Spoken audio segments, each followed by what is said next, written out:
দর্শক মণ্ডলী, আসসালামু আলাইকুম। আজ ৩ জুলাই এনটিভির প্রতিষ্ঠা বার্ষিকী। ২৩ বছর পার করে ২৪ বছরে পা দিয়েছে তারা। ২৪ বছর খুব ছোটোখাটো সময় নয়, আর আমাদের দেশের ইতিহাসের জন্যে ২৪ বছর লম্বা সময় বটে। এই ২৪ বছরে এনটিভিকে কেমন দেখেছেন, এখন কেমন দেখছেন, ভবিষ্যতে কেমন দেখতে চান, এই নিয়ে কথা বলবো আমরা। শুরুতেই এনসিবির প্রতিষ্ঠা বার্ষিকীতে মানে জন্মদিনে তাদেরকে শুভেচ্ছা জানাচ্ছি। আলোচনা করব গণমাধ্যম ও তার গন্তব্য নিয়ে। আলোচনার জন্য স্টুডিওতে উপস্থিত আছেন আমার ডান দিক থেকে জনাব বদিউল আলম মজুমদার, সম্পাদক সুশাসনের জন্য নাগরিক সুজন। আছেন জনাব মাহমুদুর রহমান, সম্পাদক আমার দেশ। আছেন আমার হাতের বাঁয়ে প্রফেসর ডক্টর মাহবুবুল্লাহ, শিক্ষাবিদ, অর্থনীতিবিদ, বিশ্লেষক অ্যান্ড হোয়াট নট। আমি জোর করে বললাম এটা। আছেন তার পাশে ডক্টর গীতিয়ারা নাসরিন, অধ্যাপক, গণযোগাযোগ ও সাংবাদিকতা বিভাগ, ঢাকা বিশ্ববিদ্যালয়। আর আছেন সবার বেশি মাত্রায় পরিচিত হয়তো জনাব শহীদুজ্জামান সেলিম, অভিনেতা ও নির্মাতা।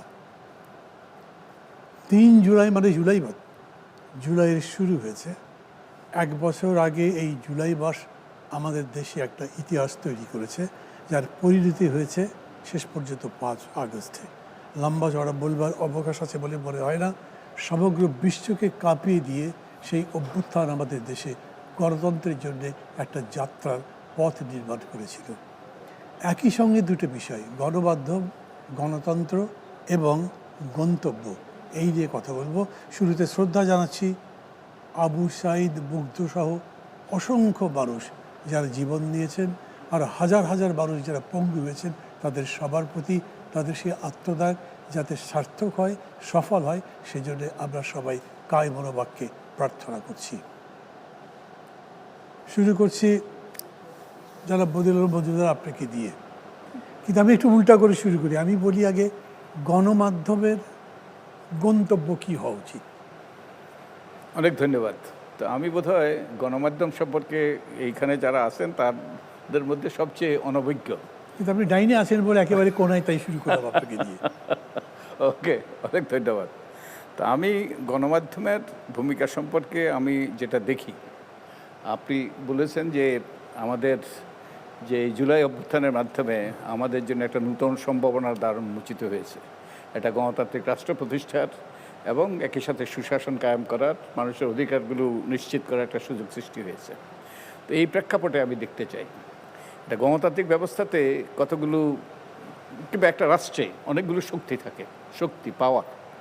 তো তার মধ্যে সরকার সবচেয়ে শক্তিশালী ক্ষমতাধর, তারপরে রাজনৈতিক দল, তারপরে ওই যে আমাদের বিজনেস, এবং এরপরে হলো অবশ্যই এর সাথে সাথে হলো গণমাধ্যম এবং নাগরিক সমাজ তো আছে। নাগরিক সমাজ আমি মনে করি যে ক্যান প্লে সেন্টার রোল, যে এই সবগুলো ক্ষমতাধরকে সক্রিয় করা, তাদের ভূমিকা পালন করা এবং তাদেরকে দায়বদ্ধ করা।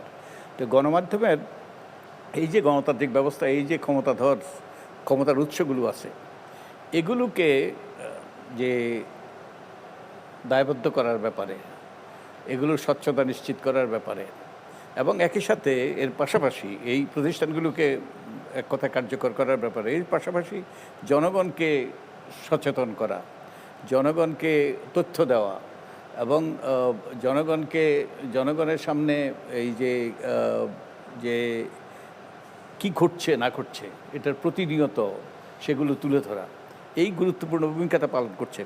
তো এই গণমাধ্যম যদি এই গুরুত্বপূর্ণ ভূমিকাটা পালন করে, ইনফর্ম দি পিপল, তাহলে কিন্তু মানুষ তাদের ভূমিকাটা, জনগণ তাদের ভূমিকাটা পালন করতে পারে। তো এই যে আমরা যদি জুলাই অভ্যুত্থানের দিকে তাকাই, গণমাধ্যম একটা ভূমিকা পালন করেছে, যদিও সব ক্ষেত্রে সেই ভূমিকাটা ইতিবাচক ছিল না, তবুও কিছু কিছু যেই তথ্য দিয়েছে তার মাধ্যমে একটা গণজাগরণ সৃষ্টি হয়েছে, এবং কারণ জনগণ অনেকগুলো বিষয়ে অবগত হয়েছে, আবার কোনো কোনো ক্ষেত্রে বিভ্রান্ত হয়েছে অবশ্য। কিন্তু এই ভূমিকাটা অত্যন্ত গুরুত্বপূর্ণ। তাই গণমাধ্যমের জনগণকে সচেতন করা, জনগণকে তথ্য দেওয়া, জনগণকে যাতে তারা যে কার্যকরভাবে অংশগ্রহণ করতে পারে রাষ্ট্র পরিচালনায় এবং রাষ্ট্রটা যাতে ভালো চলে সে ব্যাপারে যেন তারা ভূমিকা পালন করতে পারে, এটা করতে পারে। একই সাথে এই সবগুলো অন্যান্য প্রতিষ্ঠানগুলোকে, সরকারকে, তারপরে আমাদের বাজারকে, আমাদের রাজনৈতিক দলকে, এগুলোকেও দায়বদ্ধ করার ব্যাপারে ভূমিকা পালন করতে পারে। জি, জনাব মাহমুদুর রহমান, আপনি তো আর বলতে পারবেন না যে আমি তো গণমাধ্যমে সবচেয়ে কম জানি, তা তো নয়। আপনি রীতিমতো গণমাধ্যমের লড়াই করেই বেরিয়ে এসছেন, তারপরে বৃহত্তর সংগ্রাম করেছেন এবং এখন আবার গণমাধ্যমেই কনসেন্ট্রেট করেছেন। বলেন। প্রথমে আমি বলতে চাই যে এনটিভিকে অভিনন্দন, আজকে তাদের 24 বছরের যাত্রা। তবে একদিকে এনটিভি খুব ভাগ্যবান, কারণ এনটিভির জন্ম এমন এক মাসে হয়েছে কাকতালীয়ভাবে, যে মাসটি বাংলাদেশের ইতিহাসের অংশ হয়ে থাকবে, কারণ বিপ্লবের মাস জুলাই। তো এই জুলাইয়ের শহীদদের প্রতি আমি শ্রদ্ধা জানাচ্ছি এবং যারা জুলাই যোদ্ধা ছিলেন তাদের সকলের প্রতি আমার অসীম কৃতজ্ঞতা। কারণটি হলো যে জুলাই না হলে আমি আমার গণমাধ্যমে ফিরতে পারতাম না, আমি দেশেই ফিরতে পারতাম না। জুলাই হয়েছিল বলেই আমি নির্বাসিত জীবনযাপন করে দেশে ফিরতে পেরেছিলাম। জুলাই হয়েছিল বলেই আমি আবার 11 বছরের বন্ধ পত্রিকা এটাকে আবার নতুন করে চালু করতে পেরেছি।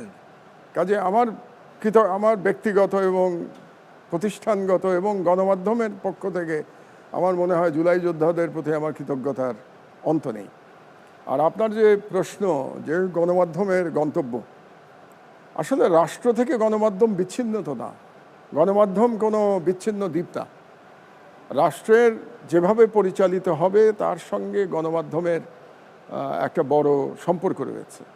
কারণ গণমাধ্যম কতটা বিদ্রোহ করতে পারে সেটা আমরা গত 15 বছরে আমরা দেখেছি। যারা একটুখানি সরকারের সমালোচনা করবার চেষ্টা করেছে তাদের পরিণতি আমরা দেখেছি। আমাদের মধ্যে সবথেকে বর্ষিয়ান সম্পাদক এই মুহূর্তে জীবিতদের মধ্যে শফিক রেহমান, তাকেও জেলে যেতে হয়েছে। আপনি সেই সময় জেলে ছিলেন, আপনার নিশ্চয়ই মনে আছে। জি জি। তো শফিক ভাই 90 বছর বয়সে তাকে জেলে যেতে হয়েছে, আমার পাশের ছেলে উনি ছিলেন। সুতরাং গণমাধ্যমের যে বিপদ সেটা সব সরকারের আমলেই থাকে, তবে ফ্যাসিস্ট সরকারের আমলে সঙ্গত কারণেই চ্যালেঞ্জটা অনেক বেশি থাকে এবং গণমাধ্যমের পক্ষে সরকারের কে পরিবর্তন করা সম্ভব নয়। জনগণকে কিছুটা অবহিত করা যেতে পারে, জনগণের মধ্যে এক ধরনের উদ্দীপনা জাগানো যেতে পারে, কিন্তু একটা পর্যায়ে এসে যদি সেই ধরনের একনায়কতান্ত্রিক সরকার হয় তাহলে সেটুকুও তারা করতে দেয় না, যেটা আমরা 15 বছরে দেখতে পেয়েছি। তো একটা সৌভাগ্য জাতির যে আমরা একটা নতুন যাত্রা শুরু করতে পেরেছি জুলাই বিপ্লবের পরে। মাঝখানে একটা অন্তর্বর্তীকালীন সরকার ছিল, সেই সরকারের পরে একটা নির্বাচন হয়েছে এবং এখন একটা নির্বাচিত সরকার ক্ষমতায় আছে। তো সমস্যাটা হলো যে সকল সরকারই স্থাবকতা পছন্দ করে, এটা হলো একটা প্রবলেমের জায়গা। মানে খুব গণতান্ত্রিক সরকার হলেও সমালোচনা করলে তাদের মনটা খারাপ হয়ে যায়। এখন এই মন খারাপ হওয়ার জায়গা থেকে যে কীভাবে আমরা বেরোবো ঠিক বুঝতে পারি না। আমরা যারা গণমাধ্যম মানে কি বলবো বস্তুনিষ্ঠতার সাথে চালানোর চেষ্টা করি, সাহসিকতার সাথে চালানোর চেষ্টা করি, তাদের জন্য চ্যালেঞ্জ থেকেই যায়। তবে অবশ্যই গণতান্ত্রিক পরিবেশে আমরা অনেকটা মুক্ত। যেমন ধরুন আমরা আবার শুরু করেছি ডিসেম্বর 2024, মানে প্রায় 16-17 মাসে বা 18 মাসে আমরা কোনো বিশেষ জায়গা থেকে কোনো টেলিফোন পাই নাই কোনো নিউজের জন্যে। তো যেটা আগে খুব কমন ছিল টেলিফোন আসা, ওটা নাই। এটা অন্তর্বর্তীকালীন সরকারের সময় ছিল না এবং বর্তমান সরকারের 4 বছরেও নাই। কিন্তু মন খারাপটা আছে, কারণ আমার আবার বন্ধুবান্ধব অনেকেই আছেন বর্তমান সরকারে। কাজেই কোনো সংবাদ তাদের পছন্দ না হলে একটা ফোন চলেই আসে, তাদের অসন্তুষ্টি তারা প্রকাশ করেন। তবে এটা মেনে নিয়ে আমাদেরকে চালাতে হবে, এটা এক। আর শুধু একটা বিষয়ে আমি একটুখানি দ্বিমত করব বদি ভাইয়ের সঙ্গে, যে 15 বছরে যে গণমাধ্যমকে দেখেছি, বিপ্লবে তাদের ভূমিকা যেগুলো টিকে ছিল আর কি, গণমাধ্যম যেটা বন্ধ করে দেওয়ার, আমার দেশের মতো দিগন্ত টিভির মতো বন্ধ করে দেওয়ার, যেগুলো তো বন্ধই করে দিয়েছিল সরকার, যারা টিকে ছিল তারা কিন্তু শেষ পর্যন্ত ফ্যাসিবাদের দোসরে পরিণত হয়েছিল। ইচ্ছায় কিংবা অনিচ্ছায়, আমি যাব না, অনেকে ইচ্ছায় হয়েছেন কারণ তাদের ব্যবসায়িক স্বার্থ ছিল, রাজনৈতিক স্বার্থ ছিল। কিন্তু গণমাধ্যম আসলে তাদের দায়িত্ব 2013 সালের পর থেকে বা 2014-এর যে ভুয়া নির্বাচন যেটা হলো, 3টা নির্বাচনের পরের প্রথমটা, তারপর থেকে আমি মনে করি বাংলাদেশের গণমাধ্যম তার দায়িত্ব পালন করতে পারে নাই। তারা মানে ফ্যাসিস্ট গভর্নমেন্টের দোসরে পরিণত হয়েছিল। সেই জন্যেই আমি একটা কথা একটু আগে, আমরা অনুষ্ঠান শুরুর আগে আমরা গল্প করছিলাম যে আমরা এই 15 বছর থেকে কি শিক্ষা নিলাম এবং সেই শিক্ষা নিয়ে কি আমরা আমাদের দায়িত্ব পালন করতে পারবো। আমার একটাই বক্তব্য থাকবে আমার গণমাধ্যমের বন্ধুদের প্রতি, যে আমাদের মধ্যে মতবিরোধ থাকতে পারে, আমাদের মধ্যে আদর্শের বিরোধ থাকতে পারে, কিন্তু আমরা যেন একে অপরের কথা বলার অধিকারকে সম্মান করি। তো আমার মনে হয় এটুকু বলেই আমার প্রাথমিক বক্তব্য শেষ করছি। জি, থ্যাংক ইউ। ডক্টর মাহবুবুল্লাহ, আপনাকে সেম প্রশ্নই করবো, কিন্তু তার আগে একটা ছোট্ট কথা জিজ্ঞেস করি আপনাকে। যেরকম করে যেন মাহমুদুর রহমান বললেন যে গণমাধ্যম মানুষকে জাগাতে পারে কিছুটা, তারা বেশি দূর দিতে পারে না বা একটা পরিণতি দিতে পারে না, তার কথার মিনিং এটা। ধরেন সোশ্যাল মিডিয়া যেগুলো আছে, সামাজিক মাধ্যম, এগুলো তো গণমাধ্যমই বটে, কি মনে করেন? কঠিন প্রশ্ন। আমি যেটা মনে করি, পৃথিবীতে কোনো দেশেই গণমাধ্যম স্বাধীন নয়। তারা যেই স্বাধীনতাটা ভোগ করে সেটা আপেক্ষিক স্বাধীনতা, এবং যে রাষ্ট্র কাঠামো, রাষ্ট্র যেই শ্রেণীকে প্রতিনিধিত্ব করে, তার যে স্বার্থ, এইগুলোকে অতিক্রম করে পরিপূর্ণভাবে মুক্ত হয়ে গণমাধ্যম ভূমিকা পালন করে, এরকম নজির নাই। আপনার বিবিসি সম্পর্কে বলা হয় যে এটা একটা সম্পূর্ণভাবে একটা মুক্ত আপনার রেডিও স্টেশন, টেলিভিশন স্টেশন, কিন্তু এই প্রশ্ন শুধু বারবার উচ্চারিত হয় যে শেষ বিচারে ব্রিটিশ রাষ্ট্রের যে স্বার্থ, সেই স্বার্থকে এই টেলিভিশন বা এই রেডিও অতিক্রম করতে পারে না। তো গণমাধ্যমের একটা ভূমিকা হচ্ছে, যেটা নোয়াম চমস্কি বলেছেন, সম্মতি উৎপাদন, ম্যানুফ্যাকচারিং কনসেন্ট। এই কনসেন্ট কিসের জন্য, কার জন্য? এই কনসেন্ট হচ্ছে শাসক গোষ্ঠীর জন্য। এবং গণমাধ্যম এমন কায়দায়, এমনভাবে সংবাদ পরিবেশন করে বা বিভিন্ন সংবাদ বিশ্লেষণ করে, বিভিন্ন ধরনের ফিচার প্রকাশ করে, এই সবগুলি কিন্তু আইডিওলজি মুক্ত নয়। সে যে আইডিওলজিটা রাষ্ট্রের আইডিওলজি, সেইটাকেই শেষ পর্যন্ত প্রটেক্ট করা, রক্ষা করা, ডিফেন্ড করা, এটা হচ্ছে গণমাধ্যমের কাজ। কাজেই আমরা যেই ধরনের পরিপূর্ণ স্বাধীন গণমাধ্যমের কথা বলি, সেই রকম স্বাধীন গণমাধ্যম আমরা আশা করতে পারি না। এর চাইতে খারাপ অবস্থা হচ্ছে আমাদের মতো অনুন্নত দেশের গণমাধ্যম, এবং বিশেষ করে আমাদের বাংলাদেশের গণমাধ্যমের অবস্থা। এখানে অন্তত এই দীর্ঘ 55 বছরের ইতিহাসে গণমাধ্যম কিন্তু সেভাবে কখনোই পরিপূর্ণভাবে স্বাধীনতা ভোগ করে নাই। আমরা ওয়ার্স্ট ফর্ম অফ গণমাধ্যমের দুরবস্থা লক্ষ্য করেছি। সেটা হচ্ছে 1975 সালে যখন দেশে একদলীয় শাসন হয়েছিল, বাকশাল হয়েছিল, সেই সময় 4টা সংবাদপত্র রেখে বাকি সব সংবাদপত্র বন্ধ করে দেওয়া হয়েছিল, এবং এই 4টা সংবাদপত্র আবার রাষ্ট্রের পক্ষ থেকে প্রকাশ করা হয়েছিল। এবং মজার ব্যাপার হচ্ছে যে ইত্তেফাক, সেটাও কিন্তু সরকার তার পাবলিকেশন চালিয়ে গেছে, কিন্তু ওইভাবে যখন ইত্তেফাক বেরোয় তখন ইত্তেফাকের ইয়েতে লেখা হলো প্রথম বর্ষ প্রথম সংখ্যা। তাহলে ইত্তেফাকের যে আগের দীর্ঘদিনের ইতিহাস, সেই ইতিহাসটা কোথায় গেল? তো এই ধরনের ঘটনা কিন্তু আমরা লক্ষ্য করেছি।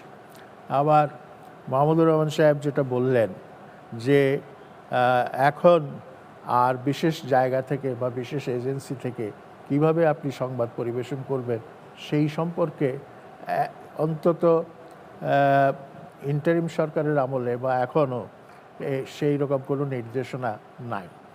আর যেহেতু নাই, সেই জন্য বলবো যে তুলনামূলকভাবে এখন অবস্থাটা কিছুটা ভালো, যে কারণ ওদের কাছ থেকে টেলিফোন পেলেই একটা শঙ্কা সকলের মধ্যে কাজ করত, এবং সাংবাদিকরা দুরু দুরু বুকে সেই তাদের নির্দেশনা শুনতেন, এবং সেই নির্দেশনা কিভাবে বাস্তবায়ন করবেন, কি কায়দায় করবেন, কি কৌশলে করবেন, সেটা নিয়ে তারা অস্থির থাকতেন। ফলে যেটাকে বলা যায় যে একটা মুক্ত মন নিয়ে, স্বাধীন মন নিয়ে, স্বাধীন চিন্তা নিয়ে সংবাদপত্রের কাজ করা, সেটা সম্ভব হয়নি। এইটা অত্যন্ত ন্যাক্কারজনক একটা অবস্থা। যেই সংস্থার দায়িত্ব নয় সংবাদপত্রের উপর খবরদারি করা, সেই সংস্থা যদি খবরদারি শুরু করে, আমি এখানে ডিজিএফের কথাই বলবো। ডিজিএফের দায়িত্বটা কি? দায়িত্ব নিঃসন্দেহে সংবাদপত্রের উপর খবরদারি করা নয়, কিন্তু তাকে দিয়ে খবরদারি করানো হয়েছে। তো সুতরাং মানে আমাদের দেশে অনেক রকম, যেটাকে বলে ডিস্টর্টেড মানে আচরণ এখানে হয়েছে, একেবারে যেটাকে বলা যায় অত্যন্ত নোংরা ধরনের আচরণ এখানে গণমাধ্যমকে নিয়ে করা হয়েছে। ফলে মানে মানুষের যে আকাঙ্ক্ষা, মানুষের যে স্বপ্ন, মানুষ যেভাবে দেশটাকে দেখতে চায়, সেভাবে গণমাধ্যমের মাধ্যমে মানুষ সেভাবে দেশটাকে দেখতে পায়। এখন এই মুহূর্তে যে বিশেষ এজেন্সি থেকে নির্দেশনা আসেন না, সেইটা কতদিন অব্যাহত থাকবে সেইটা নিয়ে অবশ্যই অনেকের মনে সংশয় আছে। এখন মাহমুদুর রহমান সাহেব এটাও বললেন যে মন খারাপ হয়, তো এটা তো মানব চরিত্র। এই মানব চরিত্রকে আমরা অস্বীকার করি কীভাবে? আমার সম্পর্কে কেউ যদি কিছু বলে, তখন নিশ্চয়ই আমারও মন খারাপ হবে, ও কেন এরকম কথা বললো। তো এখন সমস্যাটা কি? আমাদের দেশে বড় মানুষের অভাব। যেই বড় মানুষরা ব্যক্তিগত আক্রমণকে সামগ্রিক বা ব্যক্তিগত সমালোচনাকে মানে সামগ্রিক স্বার্থের বাইরে বিবেচনা করবেন, সেই রকম মানুষের অভাব, এবং সেই রকম মানুষ রাজনীতিতে খুবই অভাব, খুবই অল্প সংখ্যক মানুষ আছে। তো এইখানে একটা উক্তি, সেটা রবীন্দ্রনাথের একটা উক্তি। রবীন্দ্রনাথের সাহিত্যের পথে বলে একটা প্রবন্ধ সংকলন আছে। সেই সংকলনে তিনি একটা প্রবন্ধে লিখছেন যে সময় যেন ইতর হইয়া উঠিয়াছে। তো কেন বললেন? সেখানে উনি দৃষ্টান্ত দিচ্ছেন যে আগের দিনে নদীগুলোর নাম যত সুন্দর এবং কাব্যিক ছিল, বা নগরের নাম উজ্জয়িনী, নদীর নাম বেত্রবতী, এই রকম সুন্দর সুন্দর নাম এখন আর নাই। সেই জন্য তার মানে দুঃখ যে সময় যেন ইতর হইয়া উঠিয়াছে। ভদ্রতা, ভব্যতা, সভ্যতা এগুলো লোপ পেয়েছে। তবে প্রশ্নটা হলো, সময় কি ইতর হয়? সময়ের তো ইতর হওয়ার কথা নয়। সময় ইতরও হয় না, সময় ভদ্রও হয় না। সময়ের মানুষগুলো ইতরও হতে পারে, ভদ্রও হতে পারে। আজকে গণমাধ্যমের দুর্দশা, আমরা এরকম বলি না সুসময় দুঃসময় বলি না, আমরা সুসময় দুঃসময় বলি না, এ তো কোয়ালিফাই করা হচ্ছে সবাইকে। এখন এই সময়ের মানুষগুলোর কারণেই কিন্তু গণমাধ্যমের দুর্দশাগুলো হয়। আর আপনি যেটাকে বললেন যে গণমাধ্যমের আরেকটা স্পেস হচ্ছে সোশ্যাল মিডিয়া। সোশ্যাল মিডিয়ার সমস্যাটা হচ্ছে যে সেইখানে কোনো নিয়ন্ত্রণ নাই, এবং নিয়ন্ত্রণ না থাকাতে যে যা মনের মাধুরী মিশিয়ে হোক আর মনের বিষ মিশিয়ে হোক, সে সব কিছু তারা লেখে। এবং এটা করতে গিয়ে যেটা আমি লক্ষ্য করেছি খুব দুঃখের সঙ্গে, সেটা হলো আপনার এই যে মহান গণ অভ্যুত্থান যেটা হয়ে গেল, এবং এত লোকের আত্মত্যাগ, এত লোকের সংগ্রাম, যেটা বলা যেতে পারে একটা মহাকাব্যিক অভ্যুত্থান হয়ে গেছে। সেই অভ্যুত্থানের পর আমাদের মনোজগতে কতটা পরিবর্তন এসেছে। বিশেষ করে সোশ্যাল মিডিয়ার দিকে যদি লক্ষ্য করি, সোশ্যাল মিডিয়ার ভাষা অত্যন্ত কদর্য হয়ে গেছে, এবং অত্যন্ত অসহিষ্ণু ভাষায় কিন্তু সমালোচনা করা হয়।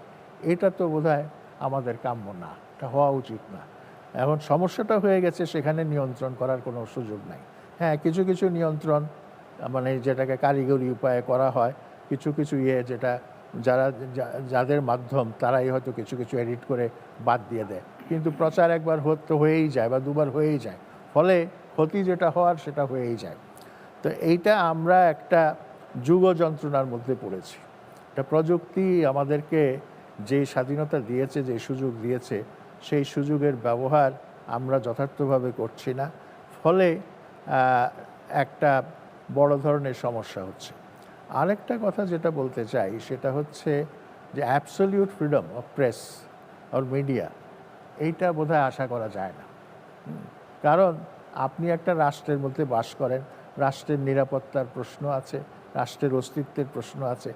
এইসব ক্ষেত্রে আপনি অ্যাবসলিউট ফ্রিডম দিয়ে দেবেন, এইটাও বোধহয় কাম্য না। তবে হ্যাঁ, যারা অ্যানার্কিস্ট তারা বলে যে সব ধরনের স্বাধীনতা আমার থাকা উচিত, এবং সব ধরনের স্বাধীনতা থাকলে তাদের বক্তব্য হচ্ছে খুব পরিষ্কার যে আমার কথা যদি অন্যায্য হয়, অগ্রহণযোগ্য হয়, ভ্রান্ত হয়, তাহলে স্বাভাবিকভাবে এই জনগণ সেটা রিজেক্ট করবে, এবং জনগণের র্যাশনালিটির উপরে, ন্যায়বোধের উপরে, সুবিচারের উপরে মানে প্রবল আস্থা, এবং সেই কারণে এই প্রবল আস্থা নিয়ে যে যখন একটা সমাজ চলে, তখন কেউ কেউ ব্যতিক্রমী আচরণ করলে বা ডেভিয়েন্ট বিহেভিয়ার করলে, খারাপ আচরণ করলে, তাদের খারাপ আচরণ ব্যাপক জনগণ রিজেক্ট করবে, এবং সেই দিক থেকে তাদের বক্তব্য হচ্ছে anything, any nonsense can be written in the media, এবং তাতে শেষ পর্যন্ত খুব ক্ষতিগ্রস্ত হওয়ার কারণ বোধ করার। আবার আসবো আপনার কাছে ডক্টর গীতিয়ারা নাসরিন। একাডেমিক বা অন্য যে কোনো পরিচয়ের ভিত্তিতে দেখা গেলে এখানে যতজন আমার মেহমান আছেন তাদের মধ্যে আপনি বাই প্রফেশন এটার সঙ্গে যান, যেহেতু আপনি ঢাকা বিশ্ববিদ্যালয়ের গণমাধ্যম এবং যোগাযোগের শিক্ষিকা। প্রথম হলো যে যেখানে মহাবুল্লাহ ভাই ছেড়ে গেছিলেন, এখানে যদি আপনার কিছু বলার থাকে, কারণ বিতর্ক ঠিক নয়, কিন্তু কথাটা শুরু হয়েছে কীরকম করে যে গণমাধ্যম ঠিক মানুষকে কিছু জাগরিত করতে পারে, তার বেশি দিতে পারে না, অথচ সাম্প্রতিককালে জেনজির যতগুলো অভ্যুত্থান তার প্রধান বাহন ছিল আপনার সোশ্যাল মিডিয়া, ফেসবুক বা যেগুলো আছে। আর একটা জিনিস হচ্ছে আমাদের দেশে দেখা যায় গণমাধ্যমের আগে সোশ্যাল মিডিয়াতে অনেকগুলো নিউজ চাউর হয়ে যায়, একদিন পরে পত্রিকাগুলো সব সেগুলো ছাপে। এই ভ্যালুজ তো আপনি ফেলে দিতে পারবেন না। আবার মাহবুবুল্লাহ ভাই যেটা বললেন সেটাও ঠিক, এখানে যারা মেনি ননসেন্সেস, কী করা যেতে পারে? তার সাথে আগে যে প্রশ্নটা করেছিলাম, এজেন্ডা যেটা আছে মিলে আপনি যদি বলেন। আমার কাছে খুব সময় নেই, আমি বিরতি নেব, কিন্তু আপনি বলতে পারেন। আমি বিরতি নেবার আগে যারা সেলিমের কাছে যেতে চাইব, তারপরে আবার ফিরে আসবো। বলেন। আচ্ছা, এই যে সোশ্যাল মিডিয়ার কাছে গণমাধ্যম যে চ্যালেঞ্জের মুখোমুখি হয়েছে, সেটা কিন্তু শুধুমাত্র বাংলাদেশে না, সেটা সারা পৃথিবীতেই হয়েছে। যেটা এই যে জিআইজিএন এবং বিবিসি, রয়টার্সের বোধহয় সাম্প্রতিক যে গবেষণা হয়েছে ওয়ার্ল্ড ওয়াইড, সেখানে কিন্তু দেখা গেছে যে সারা পৃথিবীতেই গণমাধ্যমে মানুষের নির্ভরতা কমেছে। এখন আমরা যদি দেখি যে কেন এই নির্ভরতা কমেছে, তাহলে কিন্তু আমরা বুঝতে পারবো। সোশ্যাল মিডিয়া বলতেই যে আমাদের যে একটা খুব কি বলবো, একটা বিশৃঙ্খল অবস্থা যে আমরা দেখতে পাচ্ছি, আমরা কিন্তু খুব জোর দিয়ে বলতে পারছি না যে গণমাধ্যম মানেই খুব সুশৃঙ্খল অবস্থা। গণমাধ্যম নিজেও যে কাজগুলো করছে, আমাদের দেশে কিন্তু প্রচুর মাধ্যম রয়েছে না, নিউজ মাধ্যম আমরা দেখব অনেক রয়েছে, অসংখ্য, এবং তারাও কিন্তু নানা ধরনের জিনিস প্রকাশ করছে, যেটা সবসময় যে সত্যানুগ তাও নয়। এবং আমরা দেখব যে এখন আরেকটা যে এই প্রতিযোগিতার বাজারে যে জিনিসটা এসেছে, যে কোনো কিছু একটা দিয়ে দেওয়া, মূল জিনিসটা হচ্ছে যে কতখানি মানুষ ক্লিক করে ওটা পড়ছে। তো এই যে ক্লিক বেইট সাংবাদিকতা, যে ইনফরমেশন দেওয়ার ক্ষেত্রে আমরা দেখতে পাচ্ছি, সেটাও কিন্তু গণমাধ্যমও যে খুব একটা একেবারেই নিয়ম মাফিক একটা জায়গায় আছে, তাও কিন্তু ব্যাপারটা নয়। আমাদের কাছে যেটা এখন দেখতে হবে, প্রথম কথা হচ্ছে যে সোশ্যাল মিডিয়া আছে বলে যে আমাদের যে অলরেডি কিন্তু আমরা টেলিভিশন, রেডিও, নিউজ পেপারকে ট্র্যাডিশনাল মিডিয়াম বলতে শুরু করেছি, আমরা ওদেরকে সনাতনী মনে করি। কিন্তু একই সাথে আমাদের মনে রাখতে হবে যে সনাতনী মাধ্যম যেগুলিকে আমরা একটা বলছি, সেগুলি কিন্তু শেষ হয়ে যাবে না, তাদের ফর্ম চেঞ্জ হবে। যেমন টেড টার্নার তো যখন এই আসলেন, তার এই CNN যখন এসেছে 24 আওয়ার্স নিউজ চ্যানেল, তখনই উনি বলছেন যে মানুষ আসলে খবরের কাগজ আর পড়বে না। তো মানুষ তো খবরের কাগজ এখনও পড়ছে। তো তার মানে হচ্ছে যে প্রত্যেকটা মাধ্যম সংগ্রাম করে তাকে টিকে থাকতে হবে। এখন পর্যন্ত যা কথাগুলো আলোচনা হয়েছে সব কিছুই কিন্তু সত্য। মানে গণমাধ্যম শুধুমাত্র একটা হচ্ছে সরকারি নিয়ন্ত্রণ আছে, যেটা রাষ্ট্র নিয়ন্ত্রণ করে, রাষ্ট্রের বিভিন্ন অ্যাপারেটাসের মধ্যে গণমাধ্যম একটা। এবং আরেকটা জিনিস মনে রাখতে হবে যে এই যে এখনকার যুগে গণমাধ্যমের নিজেরও কন্ট্রোল আছে, তার নিজেরও কিন্তু কিছু এজেন্ডা আছে। এবং এটা যে সে যে ভিকটিম সবসময়, সে যে সবসময় নিয়ন্ত্রিত ব্যাপারটা তা নয়, সে নিজেও কিন্তু কন্ট্রোল করার একটা চেষ্টা করে। তো তাহলে সে নিজেও এজেন্ডা দেওয়ার চেষ্টা করে। এবং এই যে সারা পৃথিবীতে যে রিসার্চটা হয়েছে, সার্ভে হয়েছে, সেখানে কিন্তু দেখা গেছে যে কেন মানুষ পড়ছে না গণমাধ্যম, ট্রেডিশনাল গণমাধ্যমের চেয়ে সোশ্যাল মিডিয়ার দিকে কেন বেশি ঝুঁকেছে। তারা কিন্তু মনে করে গণমাধ্যম পক্ষপাতিত্ব দেখায়, তার মধ্যে বস্তুনিষ্ঠতা নেই। তারা মনে করে যে গণমাধ্যমে নিজের এজেন্ডা তারা প্রচার করার চেষ্টা করে। তো এই সমস্ত কিছুর মধ্যে থেকে যদি আমরা আসলে আসতে চাই যে গণমাধ্যমের কাছে তার মানে মানুষ কী চাচ্ছে, গণমাধ্যমের কাছে মানুষ চাচ্ছে তার যে তথ্য বিনোদন দেওয়া, ইনফরমেশন দেওয়ার যে ভূমিকাটি, সেটি সে সঠিকভাবে পালন করবে। এবং সেটি সঠিকভাবে কিভাবে সে পালন করবে এবং কারু ক্রীড়ানক না হয়ে সেই জায়গাটিতেই কিভাবে কাজ করতে হবে, এবং সেটা নিশ্চয়ই আমরা আমাদের বিরতির পরে আলাপ করব। কেননা একটা গণমাধ্যম কমিশনও কিন্তু তৈরি হয়েছে এবং তারাও কিছু কিন্তু বলেছেন যে কি করে আমরা এই সমস্যা থেকে বের হতে পারি এখনকার অবস্থা থেকে। তো আমরা সে নিশ্চয়ই পরে সেই আলাপে আবার আসবো। আপাতত এইটুকুই। থ্যাংক ইউ জনাব শহীদুজ্জামান সেলিম। আপনার কাছে যাওয়ার আগে আবার আমার আরেকটা প্রশ্ন মনে হলো, আচ্ছা সিনেমাও একটা গণমাধ্যমই তো, নাটক সব কিছু গণমাধ্যম। এর মধ্যে দিয়ে মানে মাঝখানে ইন্ডিয়াতে অনেক আর্ট ফিল্ম হতো, তার মধ্যে তো একেবারে বিপ্লবের কথা বলা হতো, বাংলাদেশের নাটকের মধ্যে বলা হয়। আপনি কিভাবে দেখবেন? ধন্যবাদ। এখানে যারা উপস্থিত আছেন প্রত্যেকেই গুরুজন এবং প্রত্যেকের জায়গা থেকে যে আলোচনাগুলো হচ্ছে আমি শিখছি। আমি একদম আমার সেক্টরটা ছাড়া আমি খুব বেশি কথা বলতে পারবো না। সেটা হচ্ছে বর্তমানে যে জিনিসটা চলছে যে হ্যাঁ, টেলিভিশন এক ধরনের একটা অবস্থানে আছে। প্রথমেই আমি অভিনন্দন জানাতে চাই এনটিভির 24 বছর পূর্তির যে অনুষ্ঠান, 2 যুগ পূর্তি। একটি বলে যে যুগোত্তীর্ণ, একটা কালোত্তীর্ণ বা যুগোত্তীর্ণ হলে তার যে স্থায়িত্ব সেটা এবং দর্শকের কাছে গ্রহণযোগ্যতার দিক থেকে যদি বিবেচনা করা যায় তাহলে এটা একটা উল্লেখযোগ্য সময়। 24 বছর একটা চ্যানেল 24 বছরে গিয়ে পড়ল। তো এখানে সিনেমা বা নাটকের ক্ষেত্রে যে প্রশ্নটা মান্না ভাই করলেন, যে আমরা যখন প্রথমে মঞ্চ নাটক শুরু করেছিলাম সেই সময়টায় আমরা বলতাম যে নাটক হচ্ছে জীবন যুদ্ধের হাতিয়ার, সেই স্লোগান নিয়ে আমরা শুরু করেছিলাম। কিন্তু পরবর্তী সময়ে এক একটা পরিবর্তন, এক একটা বিবর্তন এসেছে, সে স্লোগানের মধ্যেও এসেছে। এখন বলা হয় যে একটা সহায়ক শক্তি। তো এরকম বিভিন্ন গ্রুপ থিয়েটার অন্তর্ভুক্ত যে দলগুলো আছে তারা এইরকম মোটিভেশন থেকে, বা আমরা যখন ছাত্র জীবন থেকে শুরু করেছি তখন কিন্তু এভাবেই আমরা মোটিভেটেড হয়ে কাজটা করতাম। কিন্তু প্রেক্ষাপট এবং সামাজিক অবস্থা আস্তে আস্তে পরিবর্তন হচ্ছে। যেমন এখন দেখা যাচ্ছে যে গণমাধ্যম নিয়ে যে আমরা যে কথা বলছি, গণমাধ্যমের সাথে সামাজিক যে যোগাযোগ মাধ্যম, এটার কিন্তু একটা বিরাট ধরনের প্রতিযোগিতা আছে। এবং এই প্রতিযোগিতার মধ্যে সামাজিক যোগাযোগ মাধ্যমে আপনারা খেয়াল করে থাকবেন, এটা আমরা বিশেষভাবে খেয়াল করি যে এমন একটা দর্শকের বা পাঠকের এমন একটা ডিমান্ড থাকে যে প্রত্যেকেরই ওই কথাটা ভালো লাগতে হবে। এখন আমি এমন একটা কথা কাউকে বা এমন একটা স্টেটমেন্ট কেউ কোনো দিন দিতে পারবে না যেটা প্রত্যেকটা লোকের ভালো লাগবে, বা যে অনুষ্ঠানটি বা যে কন্টেন্টটি ওখানে তৈরি করা হলো সেটা সকলের ভালো লাগবে এরকম ভাববার কোনো কারণ নাই।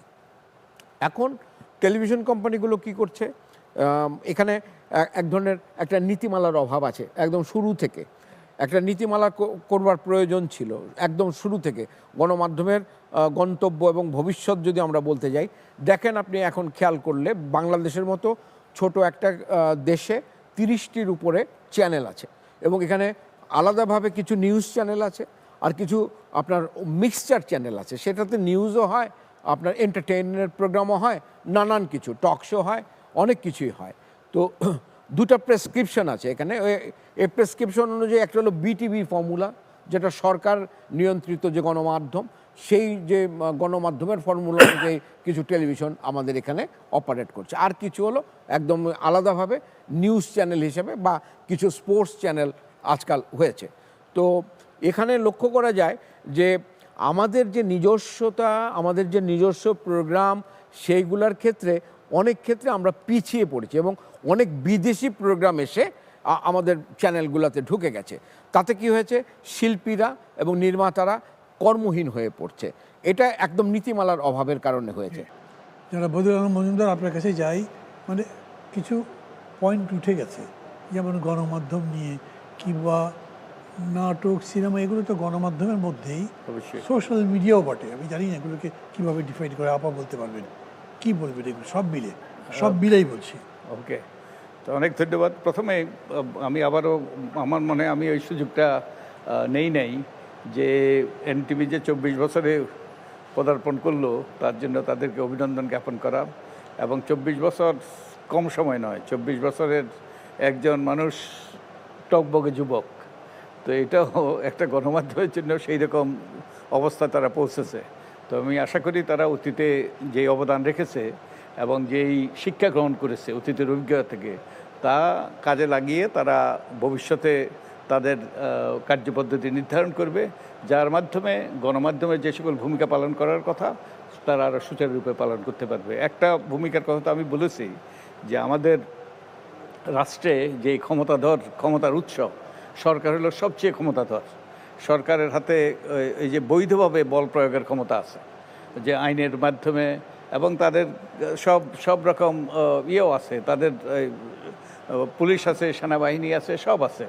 এগুলো ব্যবহার করে তারা বল প্রয়োগ করতে পারে এবং সরকার যা ইচ্ছা তা করতে পারে। এখানে অবশ্যই নাগরিক সমাজ, এখানে অবশ্যই রাজনৈতিক দলেরও একটা ভূমিকা আছে, যদিও রাজনৈতিক দল সেই ভূমিকা পালন করে না আমাদের দেশে, কিন্তু গণমাধ্যমের এখানে অত্যন্ত গুরুত্বপূর্ণ ভূমিকা আছে। এবং গণমাধ্যম দায়বদ্ধ করার, তথ্য তুলে ধরার, সত্য তুলে ধরার, তথ্য নয় সত্য তুলে ধরার এই সকল ভূমিকাগুলো পালন করতে পারে। এবং আমাদের দেশে, হ্যাঁ, আমি মাহমুদুর রহমান ভাইয়ের সাথে একমত, গণমাধ্যম যে ভূমিকা পালন করার কথা ছিল সেটা পালন করতে পারে নাই, পালন করে নাই, এবং এর অনেকগুলো কারণ আছে। তবুও এর মধ্যেও, এই সীমাবদ্ধতার মধ্যেও কিছু কিছু ভূমিকা পালন করেছে। যেমন আমাদের মতো ব্যক্তিরা লিখেছি, তারা ছেপেছে, এবং কিছু কিছু ক্ষেত্রে হয়তো তারা পরিবর্তন করতে হয়েছে, কিন্তু আমাদের কথাগুলো তুলে ধরার চেষ্টা করেছে। এগুলো একটা সম্ভাবনার দ্বার খুলেছে। আরেকটা গণমাধ্যমের আরেকটা সমস্যা ছিল মালিকানা। আমাদের দেশে যে মালিকানা, যেইভাবে গণমাধ্যমের লাইসেন্স দেওয়া হয়েছে, সেই লাইসেন্সটাই দেওয়া হয়েছে বিশেষ উদ্দেশ্য নিয়ে, যে ক্ষমতাসীন সরকার যারা আছে তাদের স্বার্থ চরিতার্থ করার জন্যই এটা করা হয়েছে। তাই এবং এর পট পরিবর্তনের পরবর্তী আবার এইরকম ওই যে ক্যাপচার হয়েছে, দখলদারিত্ব হয়েছে, যখন ক্ষমতার রদবদল হয়েছে। তো এইসব কারণেও গণমাধ্যম ভূমিকা পালন করতে পারে নাই। তো আমি আশা করি আমরা এর থেকে উত্তরণ ঘটাতে পারবো। তো এবং আমি যে বলছিলাম যে গণতান্ত্রিক ব্যবস্থাটা হলো একটা নজরদারিত্বের কাঠামো। গণতান্ত্রিক ব্যবস্থাকে যদি কার্যকর করতে হয় তাহলে একটা কার্যকর নজরদারিত্ব ব্যবস্থা থাকতে হয়, এবং গণমাধ্যম সেখানে গুরুত্বপূর্ণ ভূমিকা পালন করতে পারে। তো এই গণমাধ্যমের মধ্যে আপনি এবং এর আগে আলাপ হয়েছে সোশ্যাল মিডিয়ার ব্যাপারে, যে এই সামাজিক গণমাধ্যম, যেটা এখন আমাদের অল্টারনেটিভ গণমাধ্যম হয়ে গিয়েছে এবং গুরুত্বপূর্ণ গণমাধ্যম হয়েছে। গত কয়েক মাসে আরও বেশি গুরুত্ব যেন এটা ওই যে গুরুত্ব পেয়েছে। তো গণমাধ্যমটা, যে কেউ বলে এটা একটা আশীর্বাদ, বিরাট আশীর্বাদ, কারণ এর মাধ্যমে যে কোনো তথ্য যে কোনো ব্যক্তির কাছে এই তাৎক্ষণিকভাবে পৌঁছে দেওয়া যায়। এবং কিন্তু আবার এটা অভিশাপও, কারণ এই গণমাধ্যমের মাধ্যমে অনেক চটকদার যে তথ্য দিয়ে, অনেক রকম ওই উস্কানিমূলক তথ্য দিয়ে, এবং বিশেষত বিশেষ ব্যক্তিদেরকে কিংবা বিশেষ গোষ্ঠীকে টার্গেট করে এগুলোর মাধ্যমে ভিউ বাণিজ্য তৈরি করা যায়। আমাদের কিছু কিছু ওই কি বলবো আমি, অসৎ আমাদের কন্টেন্ট ক্রিয়েটার আছে যারা এগুলো করে, যে এই চটকদার বিভিন্ন রকমের সোশ্যাল মিডিয়া পোস্টিংয়ের মাধ্যমে এই যে তারা তাদের ভিউ বাড়ায়, এবং ভিউ বাড়ানোর মাধ্যমে তাদের আয়ের উৎস সৃষ্টি হয় এবং আয়ের পরিমাণ বৃদ্ধি হয়ে যায়। তাই এখানে আমাদের কিছু রেগুলেশন দরকার আছে, এবং একই সাথে আমরা যেন ইতর না হয়ে যাই ওই রবীন্দ্রনাথের সেই মাহবুব ভাই যেই উদাহরণ দিয়েছেন, আমরাও আমাদের সংযম প্রদর্শন করতে হবে, আমাদের সম্প্রীতি এবং পরস্পরের প্রতি শ্রদ্ধাবোধ প্রদর্শন করতে হবে। একই সাথে কিছু কিছু রেগুলেশনও আমাদের দরকার আছে এ ব্যাপারে। জি, থ্যাংক ইউ জনাব মাহমুদুর রহমান। জি, কথাটা আপনি তুলেছিলেন, সেখান থেকে আমি ধরলাম। আর এখন মানে এইটা তো বেশি, উনি যেরকম বলছে যে ভিউ কমাতে হবে বা একটা রেস্ট্রিকশন করতে হবে, এইসব বিলেতে রেস্ট্রিকশনটা করা যাবে কি না, বা সব বিলে তিনটাকে বিলেই বলেন। আমি বলবো যে আপনি ধরেন আপনার পত্রিকা দিয়ে একটা বিপ্লবের মতো করে ফেলেছিলেন, কিন্তু অনেক বই আঙ্কেল টমস কেবিনের মতো বই যদি লেখা হয়, বা ধরেন যে রাশাতে মাদার সহ যে সমস্ত বই যদি লেখা হয়, তার উপর ছবি করা হয়, সব বিলে ব্যাপারটা বলেন। কিন্তু আমি কিন্তু রেস্ট্রিকশনের মধ্যে আছি যে প্রত্যেক বক্তা 3 মিনিট করে বললে সবচেয়ে ভালো, 15 মিনিট আমার এই ইয়েটা। শর্টে বলার চেষ্টা করব। তো এই এখন একটা বিতর্ক আমরা যে শুনছি বা আমরা আলোচনার মধ্যে আছি, যে মেইন স্ট্রিম মিডিয়া আর সোশ্যাল মিডিয়া।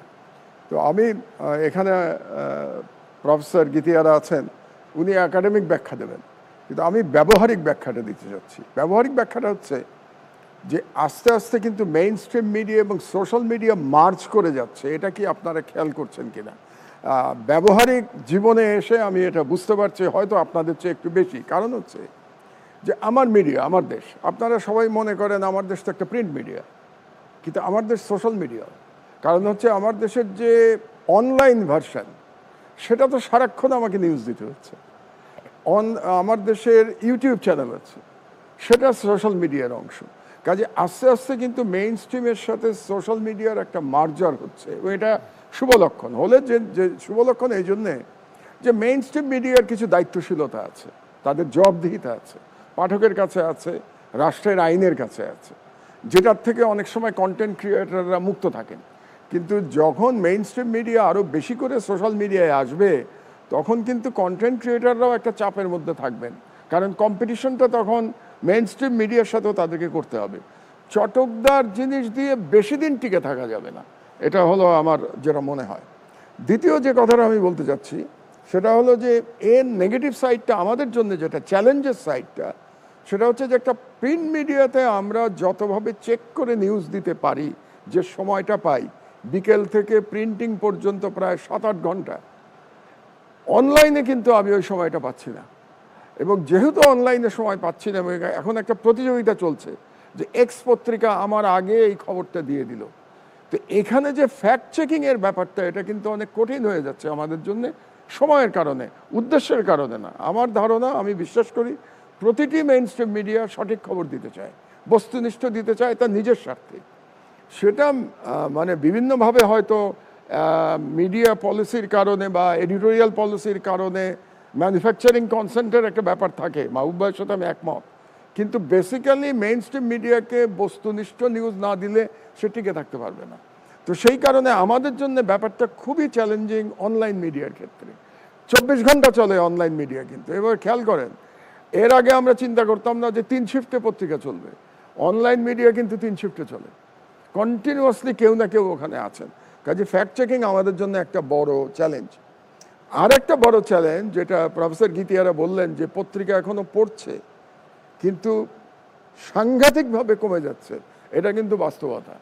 পত্রিকা যেটাকে আপনি পড়া বলছেন, এটার যদি সার্কুলেশনের দিকে আপনি দেখেন, তাহলে গত 20 বছরে, যেমন আমি যখন পত্রিকা বন্ধ করতে বাধ্য হয়েছিলাম 2013 সালে, যখন আমি বন্ধ করিনি, সরকার বন্ধ করে দিয়েছিল আমাকে জেলে নিয়ে, সেই সময় যে আমার সার্কুলেশন ছিল তার তুলনায় এখন আমার সার্কুলেশন 3/1 এবং আমার ব্যক্তিগত ধারণা যে অধিকাংশ পত্রিকারই সার্কুলেশন 3/1 চলে এসছে গত এক যুগের মধ্যে, 12 বছরের মধ্যে। তো এই পরিবর্তনটা কেন হলো? কারণ হচ্ছে যে যেহেতু অনলাইন মিডিয়া চলে এসছে এবং সোশ্যাল মিডিয়া চলে এসছে, সেই কারণে এই চ্যালেঞ্জটার মধ্যে আমরা আছি। আমি শেষ কথাটা বলবো যে মিডিয়ার শৃঙ্খলা নিয়ে অনেক কথা হয়েছে। আমি নিয়ন্ত্রণ শব্দটা ব্যবহার করতে চাই না। কোনো মিডিয়ারই নিয়ন্ত্রিত হওয়া উচিত না এবং কোনো নিয়ন্ত্রণ মানা উচিত না। আমি মানি নাই, আপনি জানেন এটা ভালো করে। আমি শেখ হাসিনার আমলে মানি নাই, আমি ইউনূস সাহেবের আমলে মানি নাই, আমি এখনো মানি না। নিয়ন্ত্রণ আমি মানি না, কিন্তু আমাকে একটা শৃঙ্খলার মধ্যে আসতে হবে। এটা মেনে নিতে হবে মিডিয়াকে, যে মিডিয়াকে অবশ্যই একটা শৃঙ্খলার মধ্যে আসতে হবে। এখন আসতে হলে সেখানে মিডিয়া এবং সরকারের যেই থাকুক তাদেরকে একযোগে কাজ করতে হবে। যে শৃঙ্খলাটা কিভাবে হবে, একটা ছোট এক্সাম্পল দেই। আমার নামে একটা মানহানি মামলা হলো, কথার কথা, আর সম্পাদকের নামে মানহানি মামলা কিন্তু কমন। যে নিউজের জন্যই মামলা হোক, প্রতিবেদকের সাথে সম্পাদক কিন্তু কমন। কাজে আমার পত্রিকার বিরুদ্ধে 100টা মামলা হলে হয়তো 10 জন প্রতিবেদকের নামে হচ্ছে, কিন্তু 100টা মামলাতেই আমি আসামি। তাহলে যে আইনটা হওয়া উচিত, মানহানির মামলাতে এই যে কোর্ট থেকে সঙ্গে সঙ্গে গ্রেফতারি পরোয়ানা দিয়ে দিচ্ছে, এই জিনিসটা বন্ধ হওয়া উচিত, আইন করে বন্ধ হওয়া উচিত। যে পত্রিকার কোনো মানহানি মামলায় সমন জারি না করে কোনো গ্রেফতারি পরোয়ানা জারি করা যাবে না। এই ধরনের আমরা যদি না করতে পারি তাহলে পত্রিকার স্বাধীনতা রক্ষা করা কঠিন হবে। তো আমি আর একটা হচ্ছে যে প্রেস কাউন্সিল, এটাকে একটু শক্তিশালী করা উচিত। যেমন আর একটা আইন হয়তো আমি আর একটু বেশি আশা করছি সরকারের কাছ থেকে। তাহলে একটা দাবি আমার হলো যে শৃঙ্খলার মধ্যে আমরা আসব, কিন্তু আপনারা এটা করে দিন যে সমন হবে, গ্রেফতার পরোয়ানা হবে না। 2 নম্বর হচ্ছে প্রথমে প্রেস কাউন্সিলে যেতে হবে। পত্রিকার বিরুদ্ধে যে কোনো নালিশের জন্য আগে প্রেস কাউন্সিলে যেতে হবে, তারপরে আপনি আদালতে যাবেন। কারণ press council is a quasi judicial body.